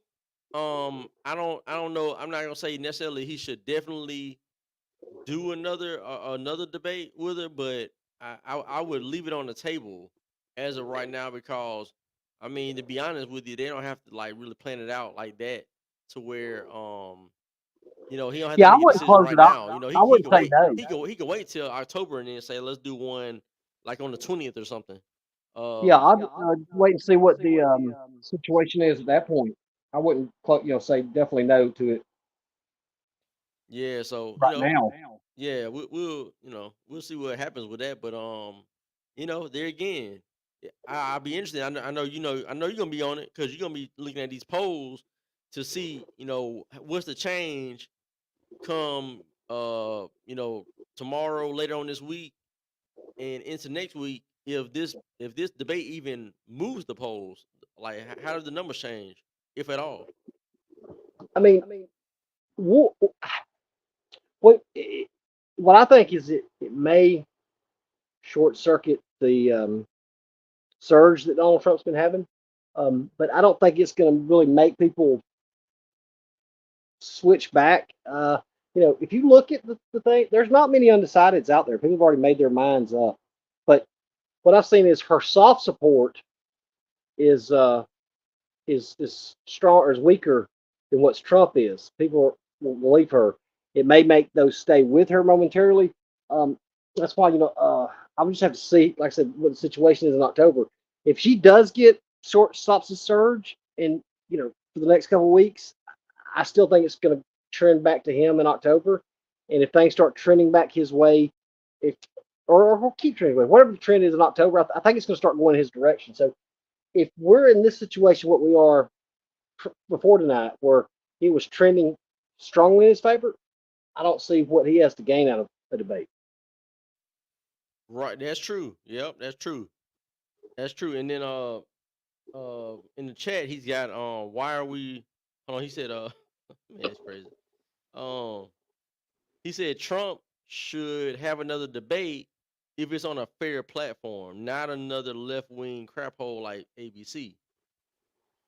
Yeah, I think that I mean, to be real, the only platform that Kamala is going to agree to is the most right wing that she gonna go to is Fox.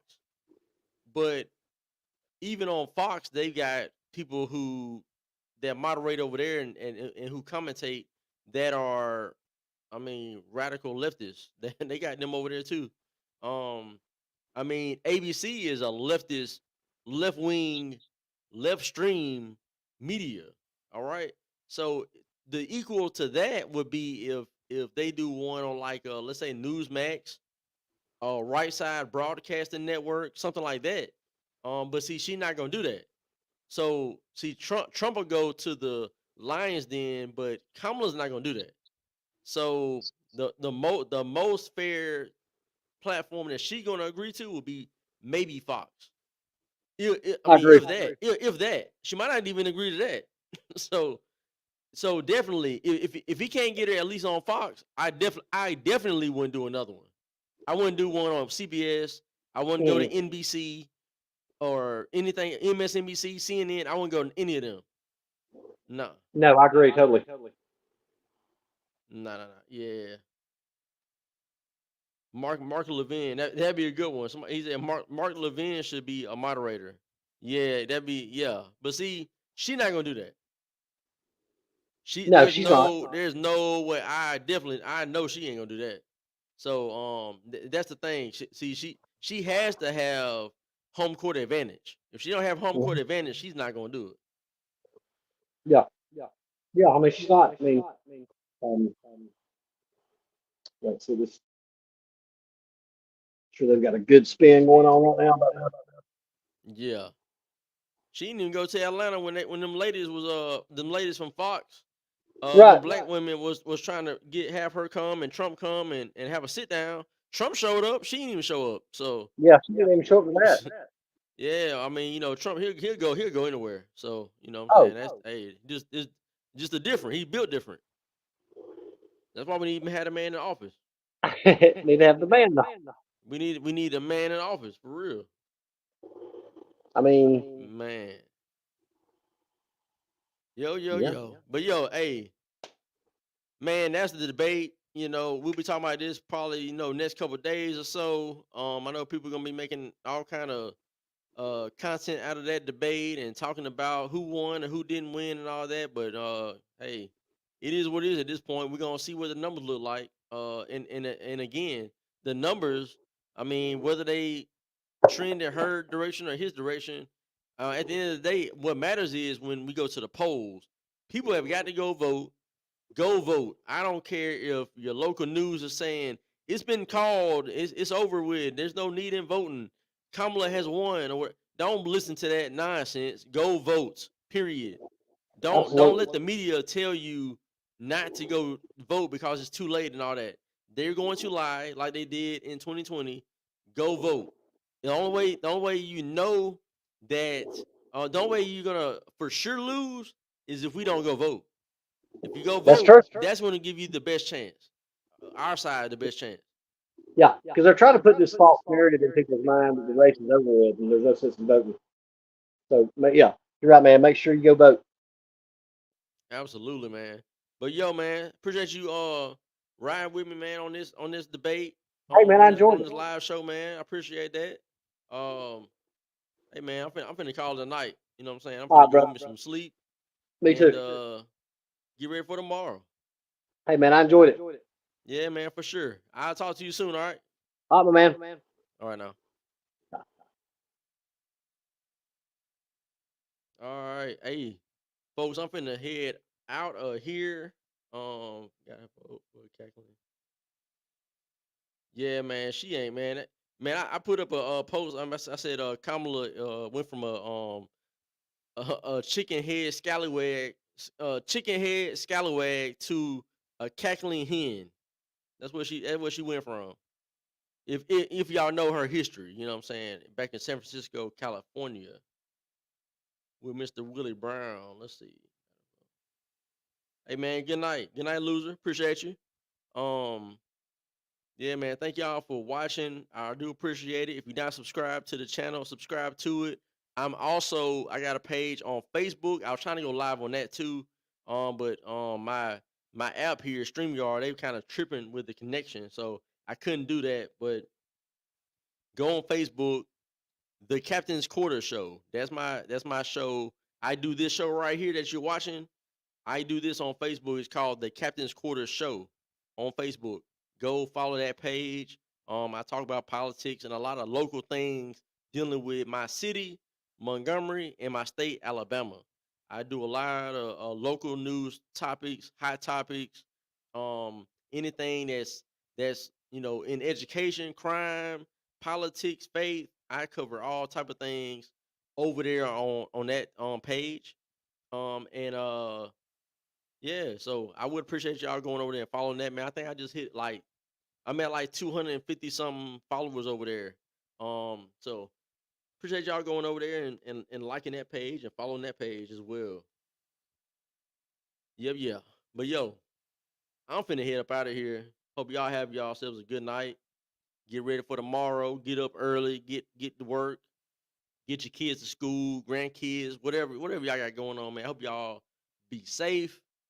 All right, stay strapped. All right, legally, and make sure you protect yourself at all times.